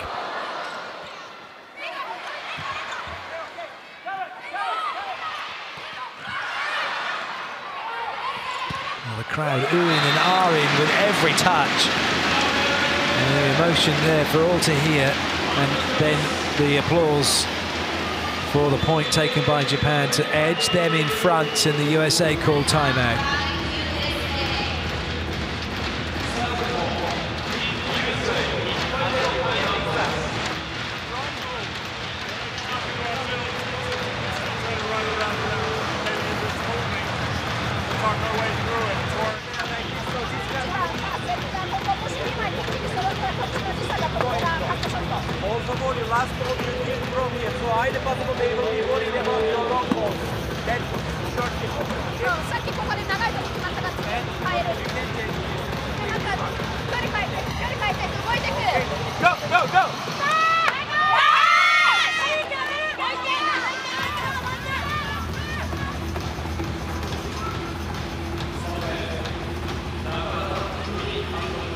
One thing that Japan have done extremely well, and they're continuing to do it, not just Uchiseta, but also Tominaga's done it brilliantly. The jump float serve they've been employing, but making the ball drop short has caused the USA serve receive quite a few issues. They're not sure whether it's going to be short or long, and the thing is you don't know either. It's really difficult to see with the way that Japan is serving whether it's going to be short or long. That one was too easy for Hill. She didn't even have to move for that one. Japan will be wary not to do that again, because this is what's going to happen to them. Japan's serving strategy has been such to try and disrupt the USA and stop them having all their options so that they're able to get two blockers out and try and slow the ball down and get it into transition. Nice dig from Hill. And then Larsen again using the block.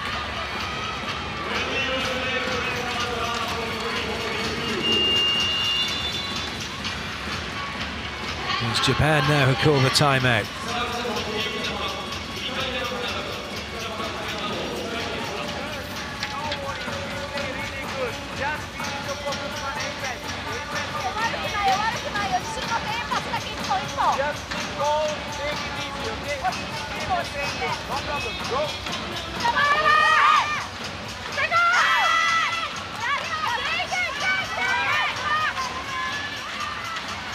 Seems like it's a new era, doesn't it, in Japanese volleyball, with Ferret Akbas as who is effectively the second assistant coach, is leading all of the timeouts at the moment for Japan, and the head coach, Kumi Nakada, just stood back watching and letting him get on with it. And he's getting some concise and pertinent information across, which is then being translated into Japanese. The players watching him intently, paying attention, and then listening to the translation.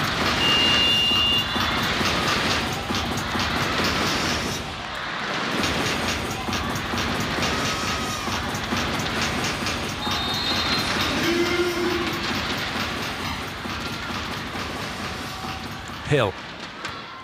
Oh dear. She's had a couple of those that just haven't quite came off for her. But that's given Japan a free point. However, the USA can side out to give themselves a set point opportunity.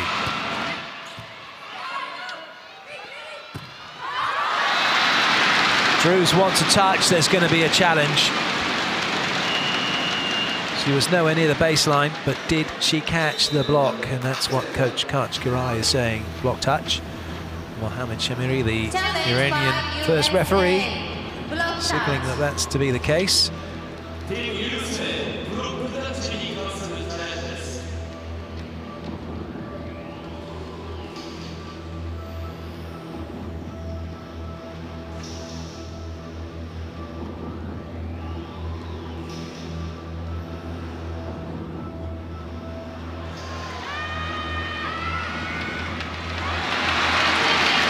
It is just a hitting error, and it is now set point Japan. No challenges left for Coach Kirai, but they do have a timeout available.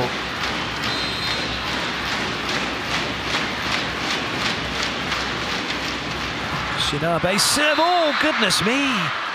Well, would have put money on it not missing a serve. Japan hardly ever do that, but a gift back for the USA. Greatly received, 24 all. Now it's a race to get two clear. Dixon with the serve for the US. Momentum with Japan if they can side out, as it gives them a set point chance. That's not going to happen. Massive block. And USA have set point.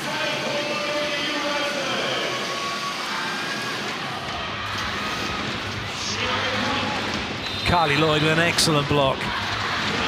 Dixon to serve again.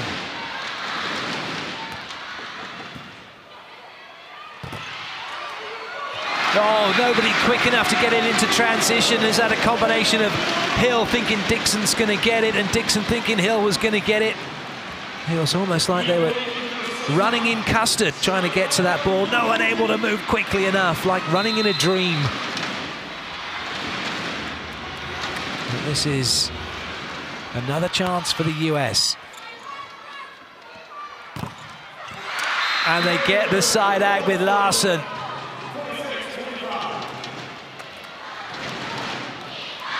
So reliable, like a metronome. Jordan Larsen, as she puts that ball down. Another set point for the US. They're going to have to do it hardly, though. It has to come from their block defense. They may have a chance here. Uchiseto is slowed down. They do have a chance. Larsen for the set. Oh, she's stuffed by Japan. Just when you thought the USA were going to sneak it, Japan come up with a wonder block. What a time to get that block by Shimamura. We'll keep on going until someone gets too clear. Oh, and it could be, it's Japan. An overpass put down by Erika Arakai, and it's now set point for Japan. A pivotal moment in this match. And Erika Arakai getting the fans on side as if she needed to. Timeout called by the USA.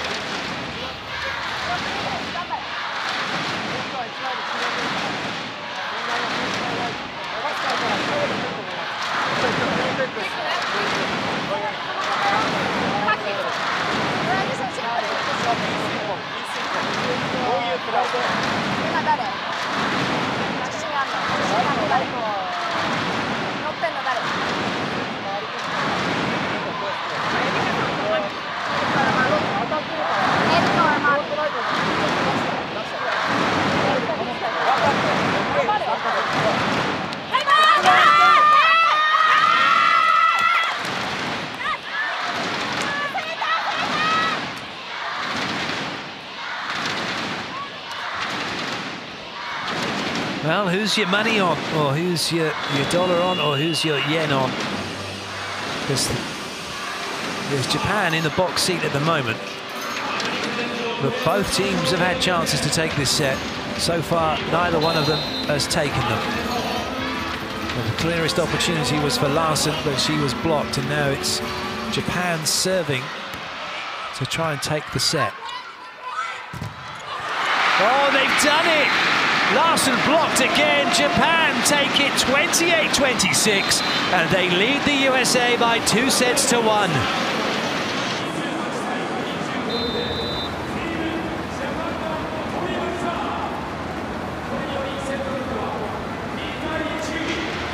Confirmation of the scores: 25-22, 21-25, 28-26. How is that going to affect the USA now? They're going to have to come back out and do it all again. Japan playing brilliantly, inspired by this capacity crowd at the Nippon Gaeshi Hall. And it is a spectacular arena. We are witnessing some spectacular volleyball. And now we can have a look at some of the highlights from that set.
So, time for us all to catch our breath, have a look at the statistics from that set.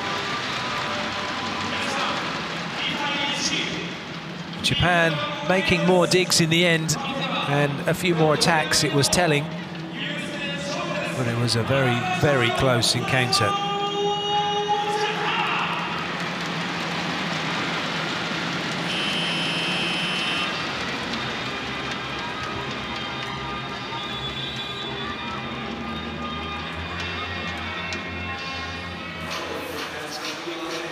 Well, one thing that was working well for the USA was that the high ball pretty much out wide, and then Hill was going over the top of the block and hitting deep, but at times the USA have been hitting perhaps a little bit too steep. Japan have made a lot of touches in the block. They've been able to slow the ball down. They've got their timing spot on in that department to get the ball recycled. There haven't been that many clean winners that the USA have hit.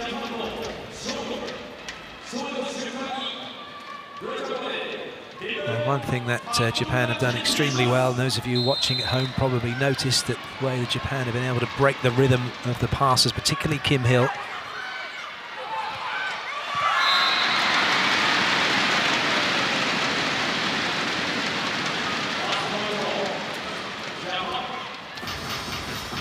Uchiseto back to serve.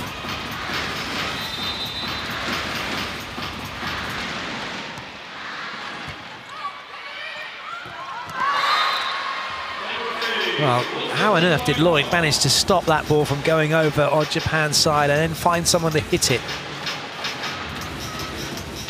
That was an incredible play. Kibamaya now with the serve.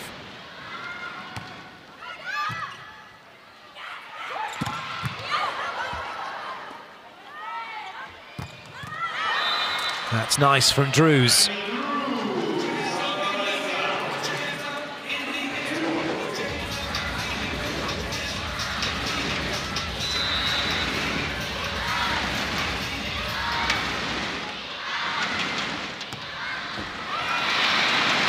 Oh, just a miss hit from Kibamaya.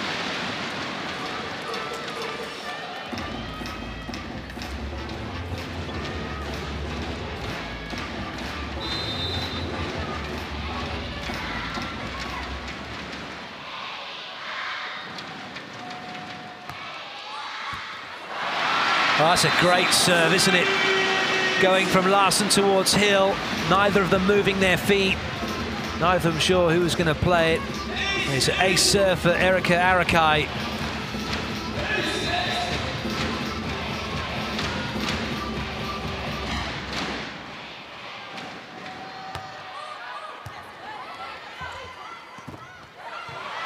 Good chase by Uchiseto. Nabeya means that Hill playing it free ball now. No one able to have attack in the front row.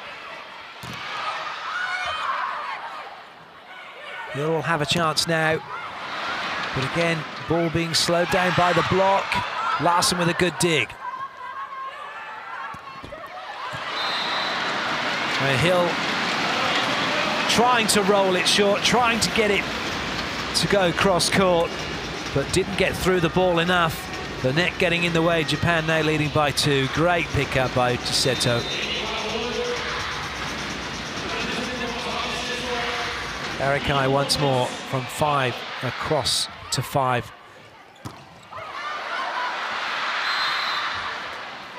Well, it hit the foot of Arakai, so stayed in play.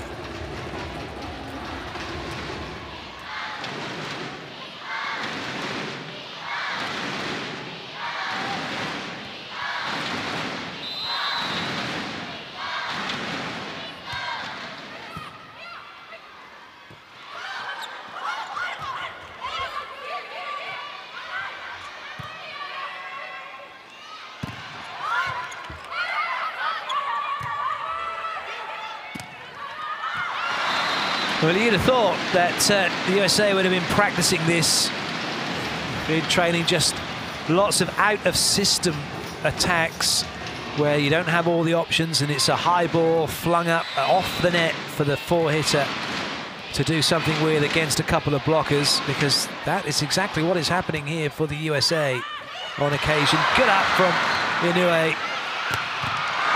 Oh, that's a lovely swing. Nabeya with a rifle of an arm cross court.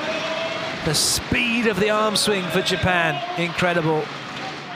Just when it looked like they were going to get caught out, Inoue saves them, and then Nabeya with a really good shot. Dixon does very well, this time wiping it off Nabeya.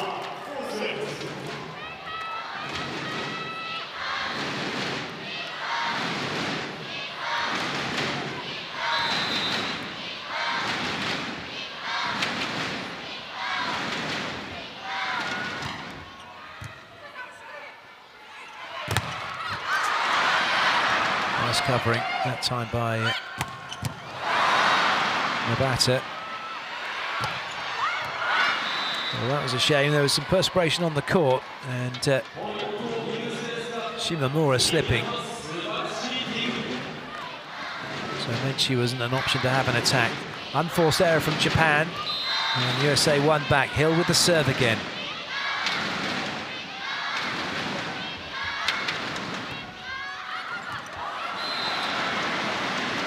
Nicely left.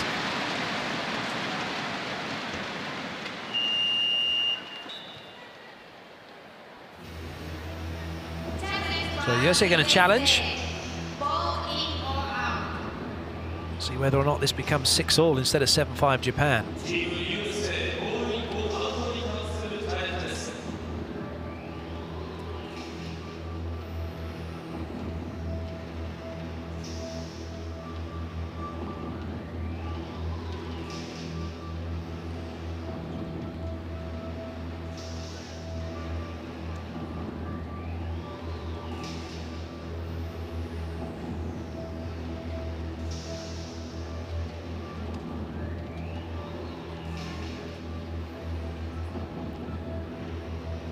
A long look at it, which shouldn't really be the case because it's real-time tracking. They should just be able to go, right, that button, that was the ball.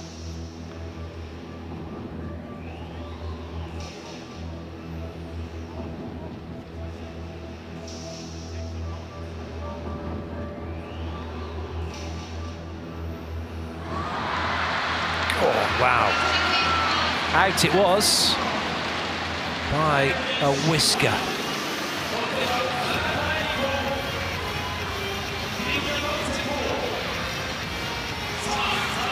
Well, the thing is with this real-time tracking of the ball, there isn't any manipulation. There isn't, and I don't mean it like that, though, they're manipulating the result. They're not.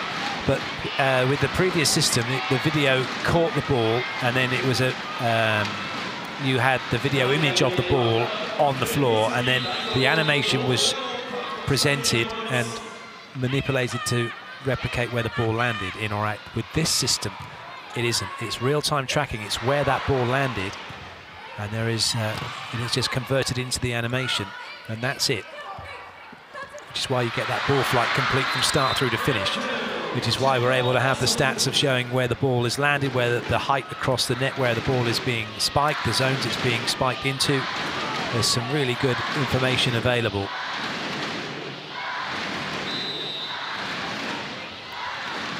So the USA having their side out to make it to within 6, within a point. 6 on the board. They could level up here. Larsen. Uchiseta getting under the ball, and Drew's not getting under the ball. Technical timeout. Japan leading by 2 and by 2 sets to 1.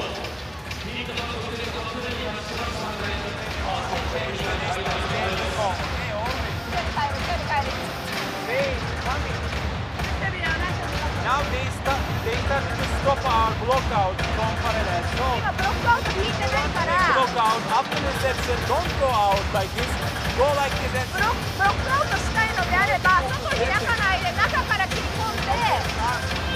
eventually it can work, okay? And after fortune, change it. Like double.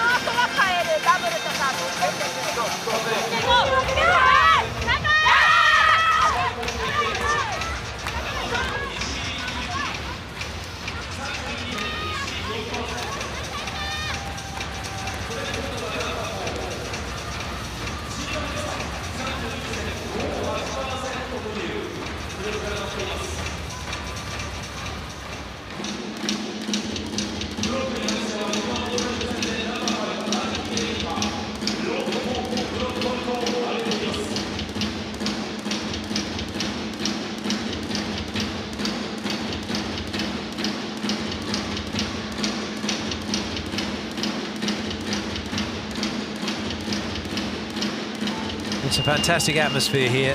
Flags are flying. Everyone's got their bang sticks making plenty of noise.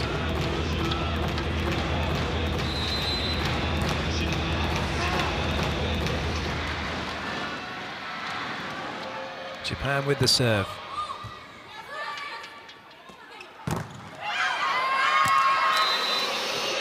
And give him with the side out.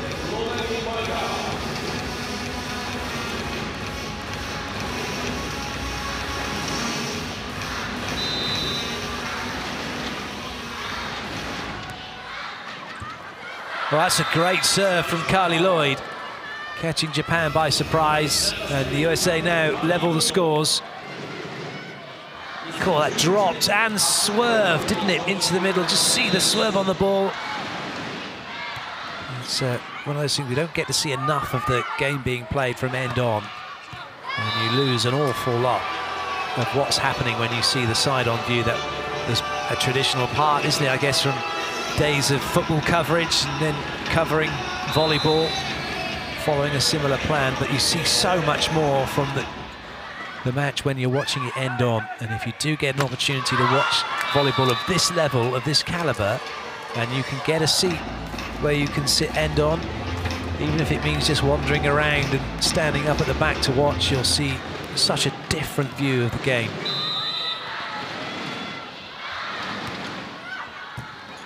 There are plans afoot to have more of that coverage for next season, where we'll see a lot more action from the baseline. Good up from Carli Lloyd.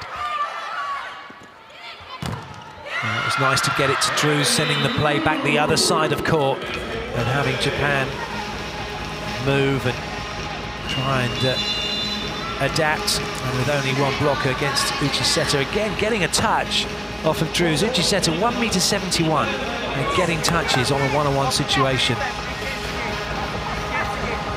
It's the USA with a big lead.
Oh, that's a good block. And a big celebration from the USA as they're starting to get some control of this set, leading by 4.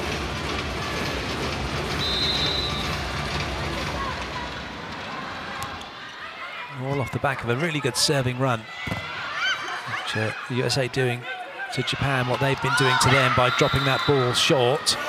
And another block, another point, more trouble for Japan.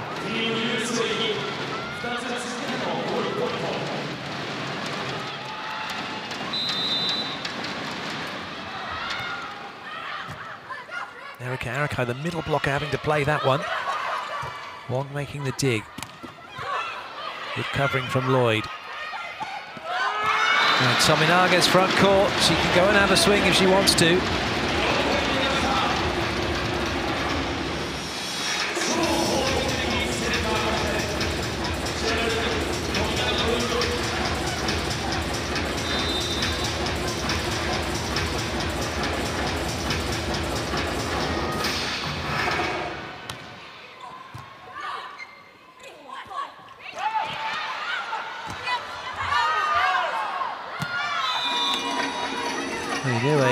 Clashing with Tominaga.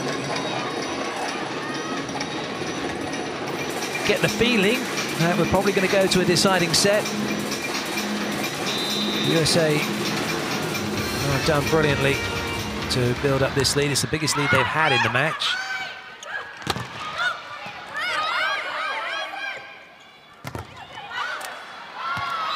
And they're extending it, widening the gap between themselves and Japan.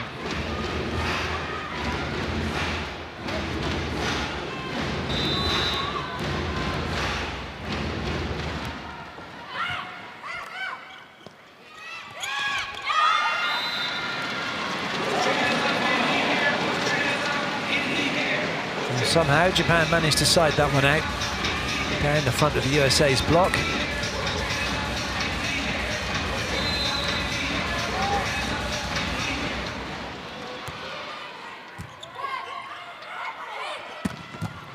Oh, well, a great swing, but a really, really good dig from Nippon. I was like, okay, you're having a warm-up hit. I still dig it. That was a quality hit from Hill, but a world-class dig from Nippon for Japan to take that point. So Drews silences the crowd here, gets an instant side out, and at the technical timeout, USA are leading by 5.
Well covered by Lloyd. And Hill going deep with the spike, getting it off the block and away. It's a little bit more of a relaxed mood about the way that the USA are playing. And Japan up against it, called timeout. We have to change our mentality now. Yesterday it was the same. Nothing to do. You need to go aggressive. Okay? Nothing to lose now. Nothing to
Nippon manages to get the point for Japan.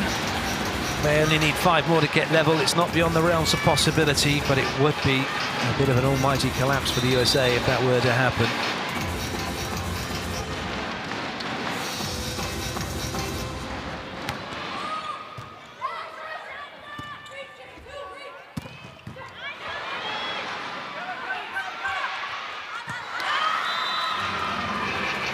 So USA making the block, just looking at that dig that Shinabe made and being spun around 360 degrees, but the fact that she kept her arms out there just took all the energy out of the ball, which is why she ended up spinning around. But some of the defense you see from Japan, just incredible. Carli with the serve, coming on especially for that. And Nabea hitting that ball at the top of her jump. Spikes at 3:02 according to the stats, but looks like she gets higher than that.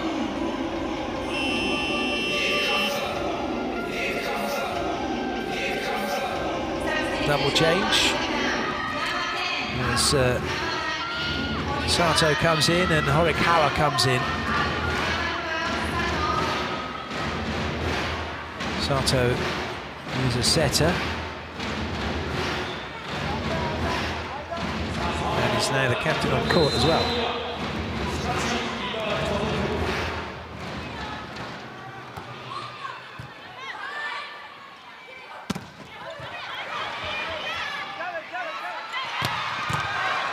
Good up by Courtney. Good chase from Inoue. That's wafted wide by Nabea. And more breathing room for the USA. Inoue, such a quality player.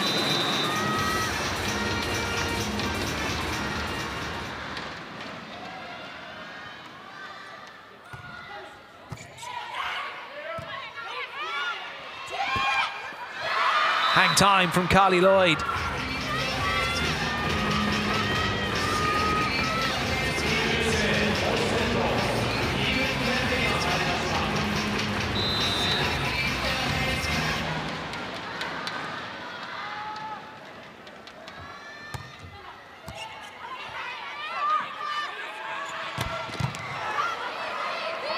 Excellent dig from Hill. That's off the block in a way.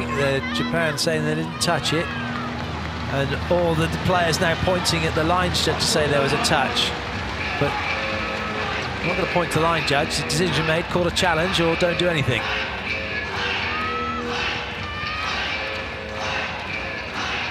So the USA will not challenge it.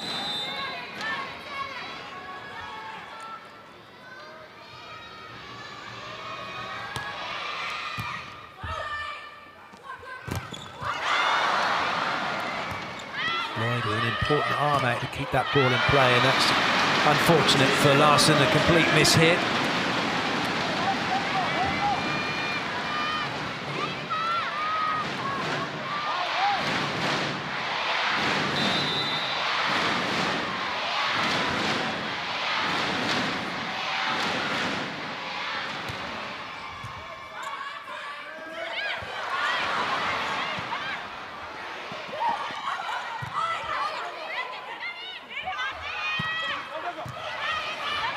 Japan with a better chance, but that's an awesome block. Larsen making sure it didn't come back. There was nothing really that Horikawa could do.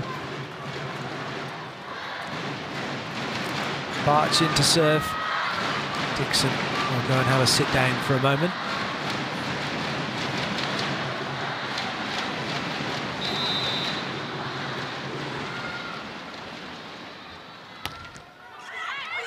Good serve from Barch, an ace for the USA.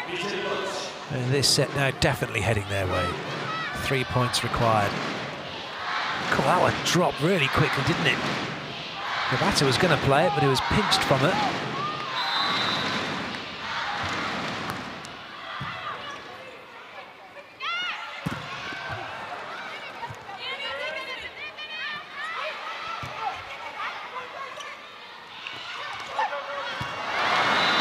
Barch thought it was going wide. That's very well played by Japan to get the side out and end Barch's serving run and also end Barch's time on the court.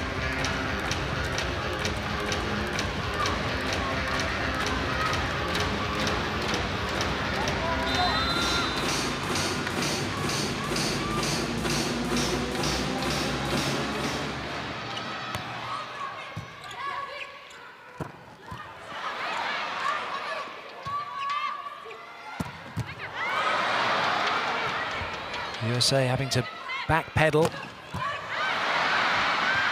Oh, nice. Ball hitting the bottom of the net, so coming out with a bit of height on it to be able to be picked up again. But not this time. Larsen with a little tip over the top of the block. And the USA are now 2 away from victory in this set.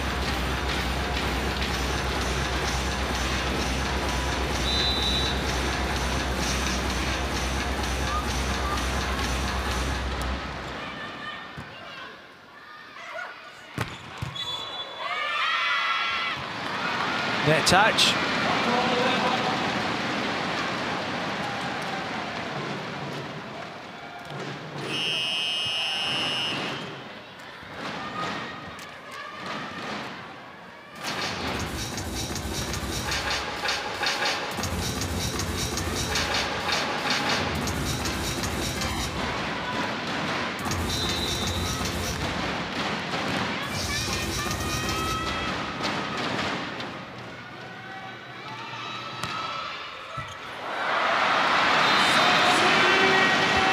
Well, it's not going to be an easy ride for the USA.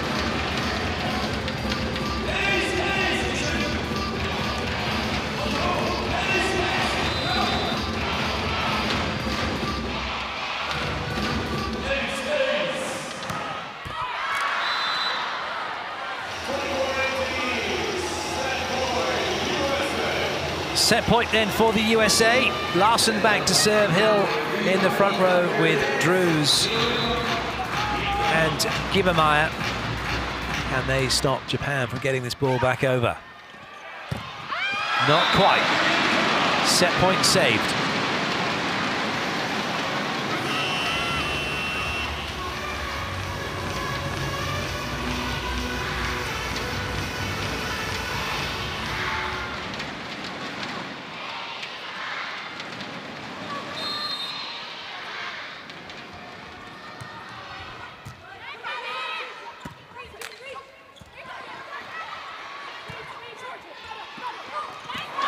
Another one saved.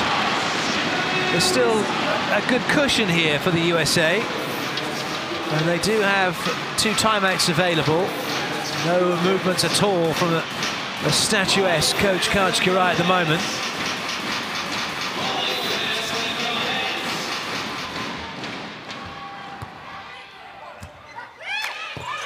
Oh dear. Another set point saved. How long does Karch leave it? Well, there's your answer. He doesn't. He'll call the timeout. Surely Japan can't get this to 24 all, can they?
Oh, it's a pick-up by Inoue.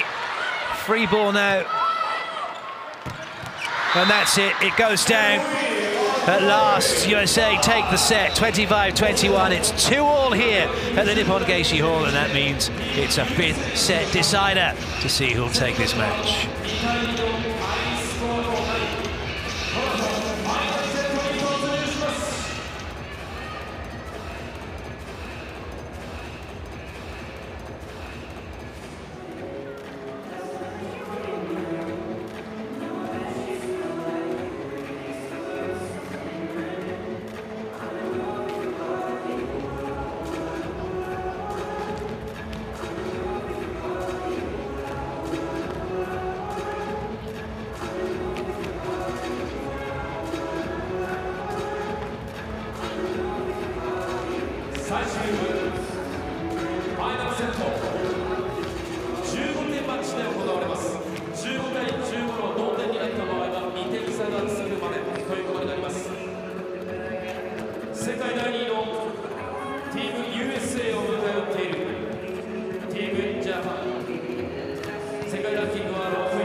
Well, you've had time to go and refill your snacks or whatever it is you might have with you.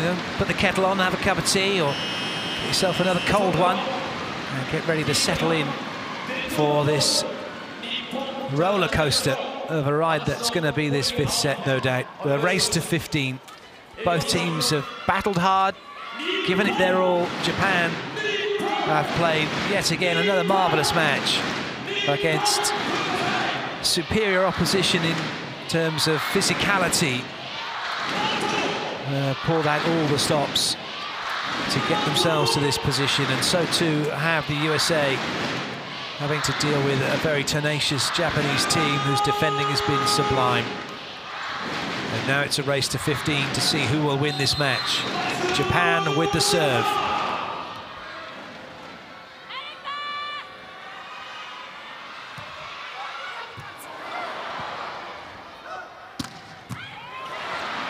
Inoue making the dig.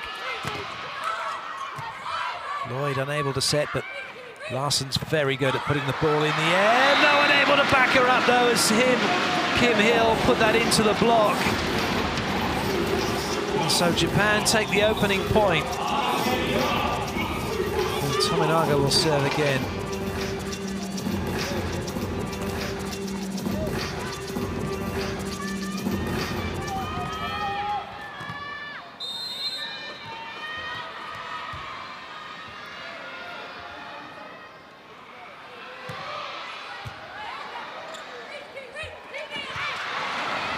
Well watched by Tominaga, who just set it.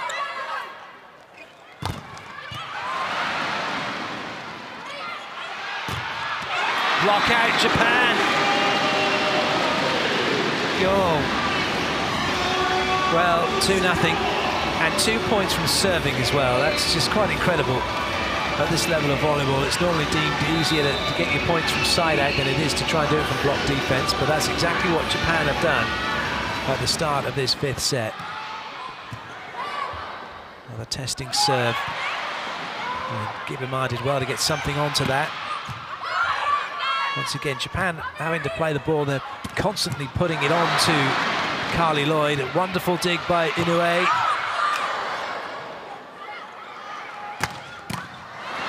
Tominaga making the dig. Both teams are out of system. Might be a chance here for the USA to get back into it. And they do. 3 attacking options available. Drews goes off the block. USA have their first point.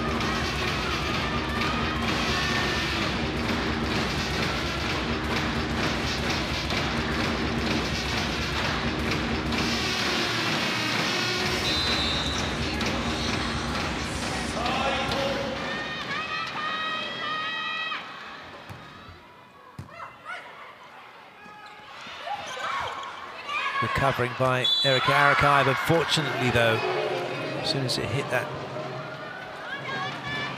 camera on top of the post, it's out of play. USA are now level.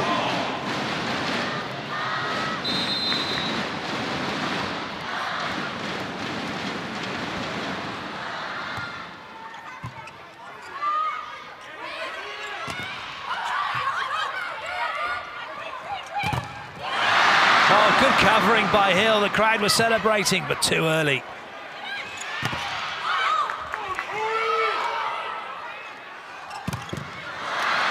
Well, they will have to keep those celebrations on hold for a little while longer because it's the USA who take the point, and that was some superb defending from Kim Hill to keep that ball in play, and then it's Hill who finishes it off with the swing to the line.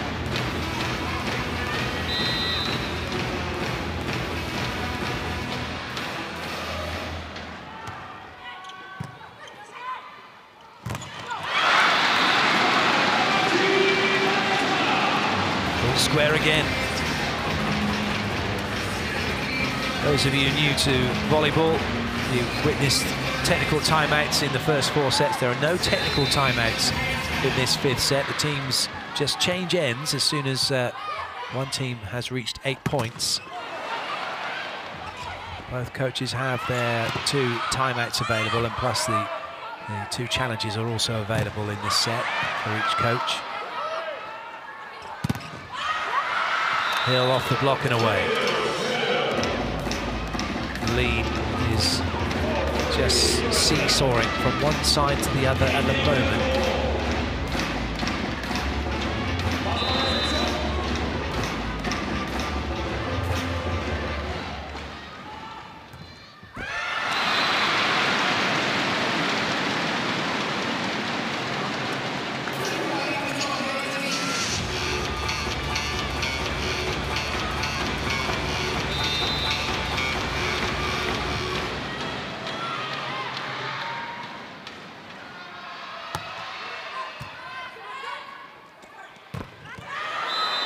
Good work by Dixon.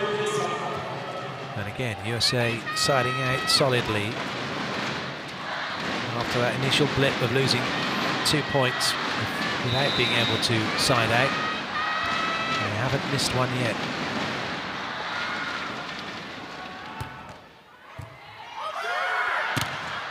Excellent serving from Hill. Overpass for Larsen to put it away, and the USA are now opening up a little bit of daylight between them and Japan.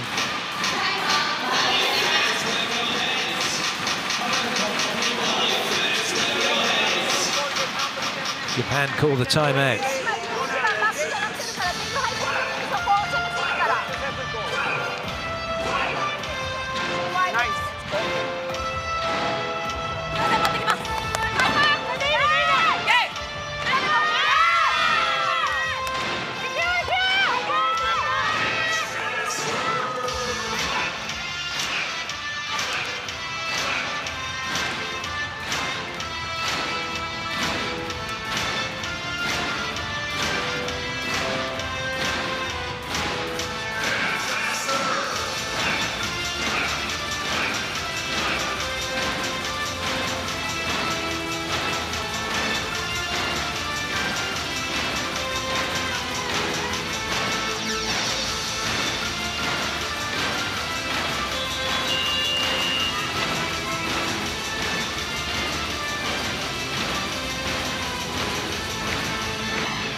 Hill for the USA.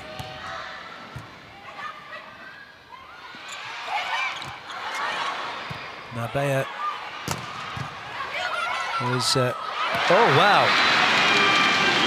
Well, what happened there? Well, we know what happened. The ball hit the floor. And the question is, why did that happen? And it was because Andrea Drews is only thinking about going to hit.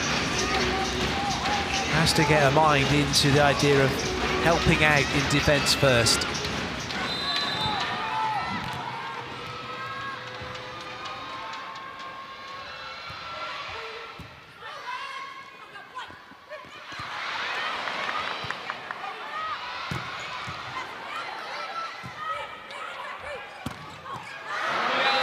Nicely done by Larsen. The 2-point margin restored.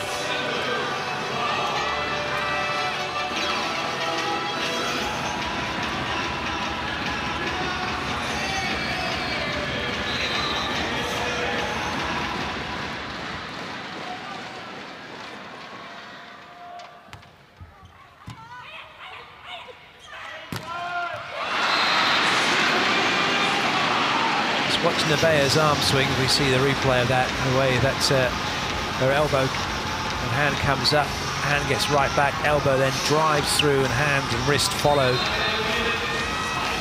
generating the top spin. Nabea with the serve.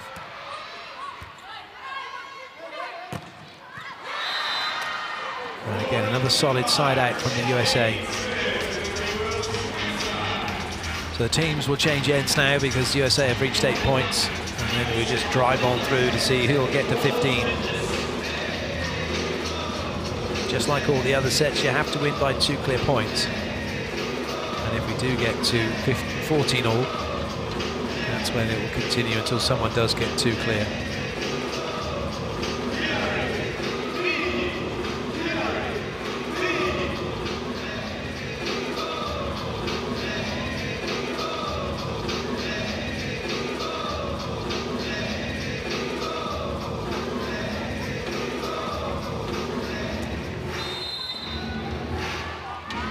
Carli Lloyd with the serve.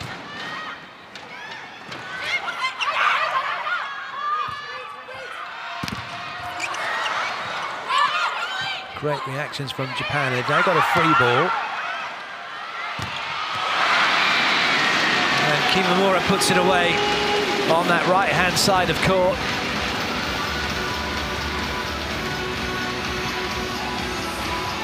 But all that hard work was only for a side out. Kimamura now to serve.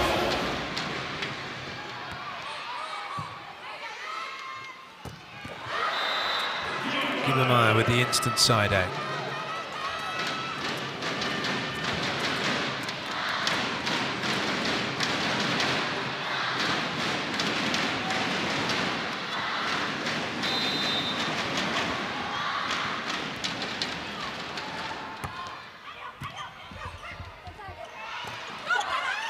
Well, that was unlucky for Kabata, the ball coming down, but then hitting the net just above her.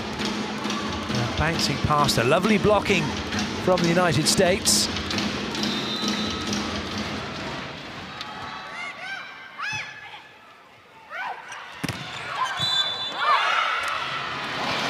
Andrea Drews touching the net.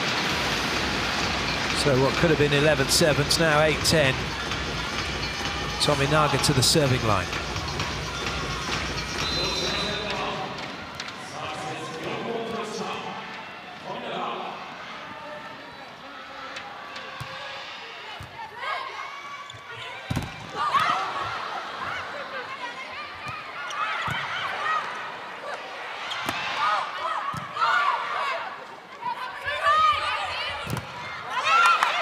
Japan again doing well to slow that ball down. Can't get block out though at the moment. Well, they don't need to, because Larsen can't keep it in play.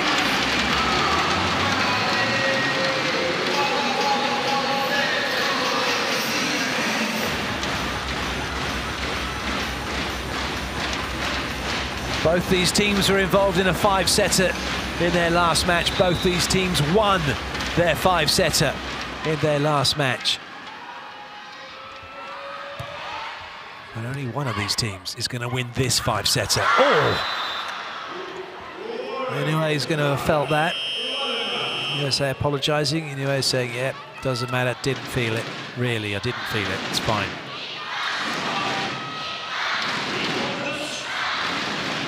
Barch in to serve. Anyway, on the bench he would be anyway. Kabata's in as the passing libero for Japan.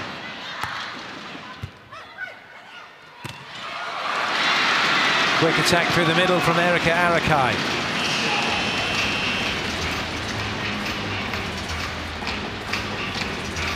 What drama is there still to unfold in this match? If you're a USA fan, you don't want any drama. You just want this side out to keep going, because if it carries on like this, USA could be siding out for the match. And their side out has been excellent so far.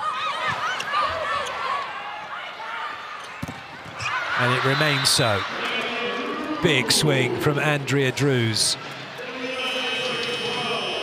She's going to take a breather while Lauren Carlini comes on to serve.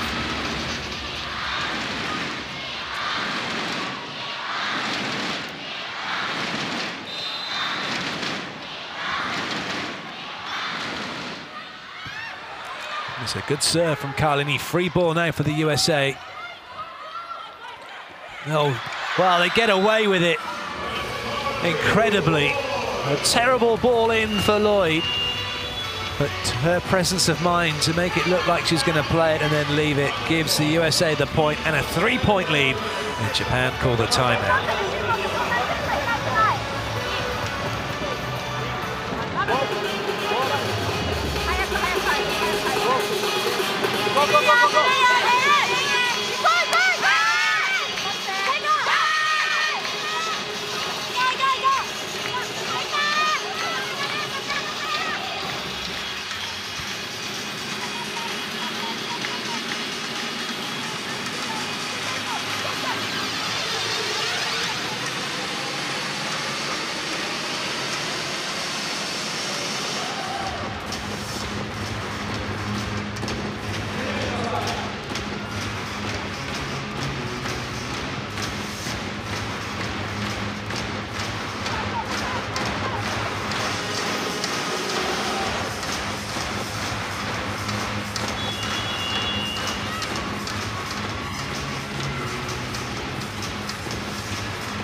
Carlini with the serve. Japan desperately need to side this out. And they won't even have to work for it. It's a gift from Carlini. That one just carrying a little bit too long. Catching the only thermal in the building. Drews now back in. And Erika Arakai goes off and Yuki Ishii is in to serve and play some defense.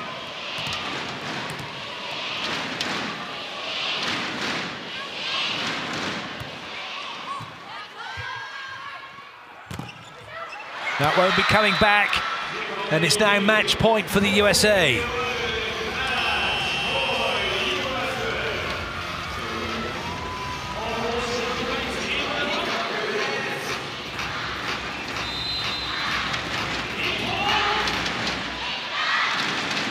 Hill.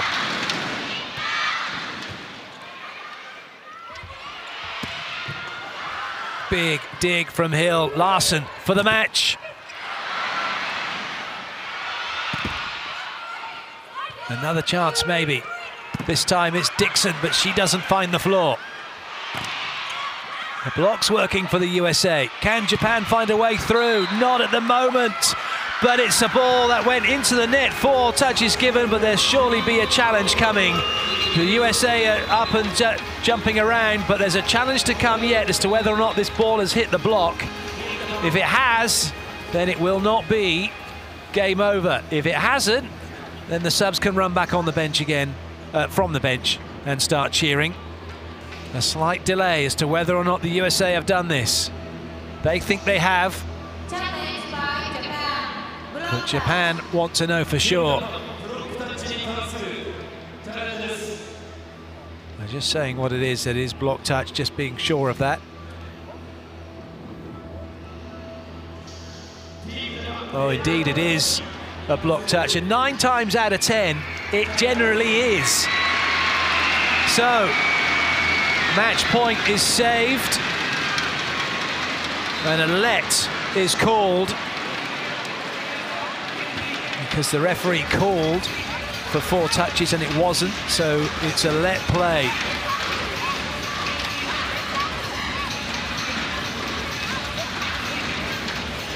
Both teams stood at the baseline with a server holding the ball. And just checking who it should be to serve.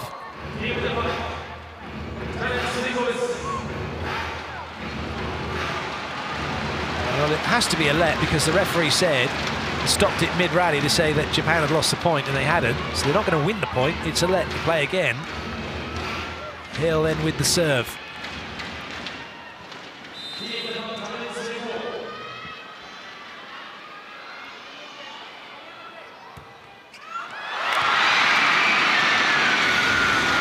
And still this game continues. There were people getting up to leave and they've sat back down again. Nobody is going anywhere just yet.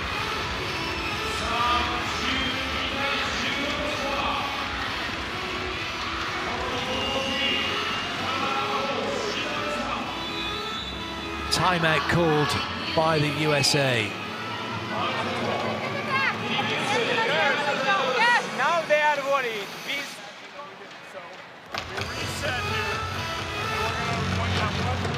From our passers. They don't want okay? One thing get easy. One thing get easy.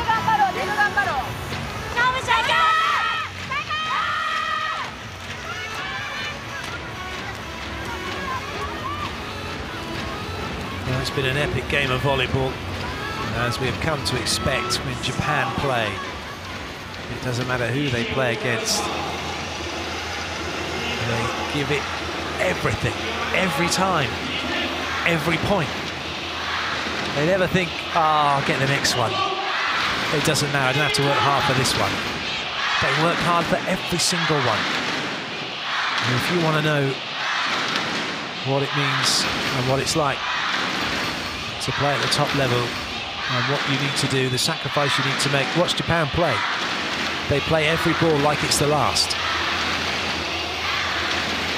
But this, well, could be the last. The USA need one side out. They've got 2 chances.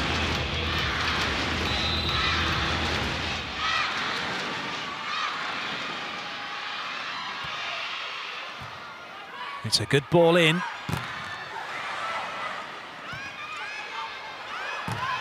And this time, Larsen does it off the block and away. And now the subs can come running on to celebrate because the USA take the set 15-12 and the match by 3 sets to 2. Another epic here.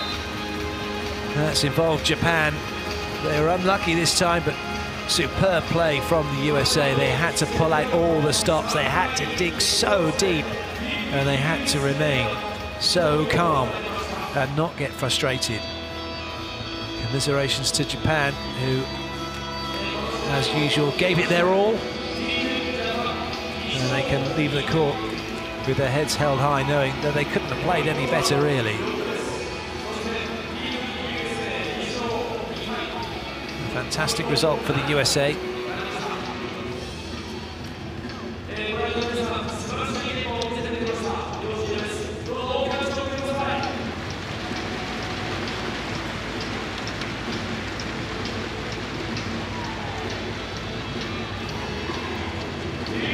One more day of volleyball to come from this competition. Japan will be in action against China. The USA will be playing Brazil, and it's Korea who will be playing against Russia to bring this Grand Champions Cup to a close. Carli Lloyd's waiting, and we can hear what she has to say.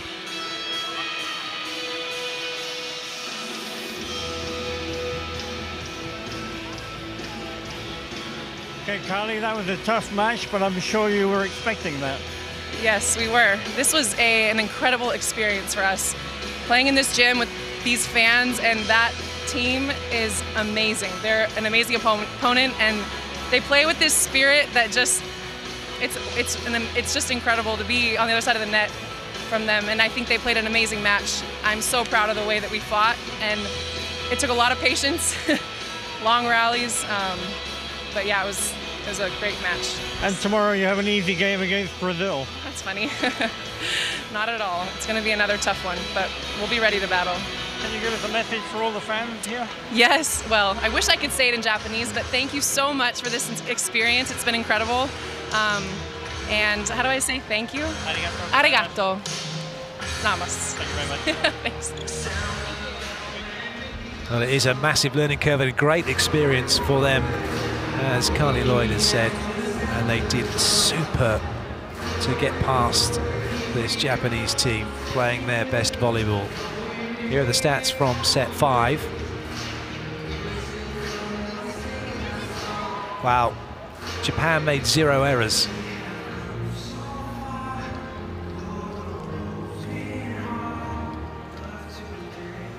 However, the USA gave Japan a set's worth of errors and then some. Well, an incredible game. That concludes the volleyball from the Nippon Gaeshi for today. Let's have a look at the highlights.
Well, that just about wraps it up from us here at the Nippon Gaeshi Hall. We hope you've enjoyed the volleyball. It's been spectacular, and we look forward to seeing you all again tomorrow. But for now, from all of us, goodbye.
Please rise for the national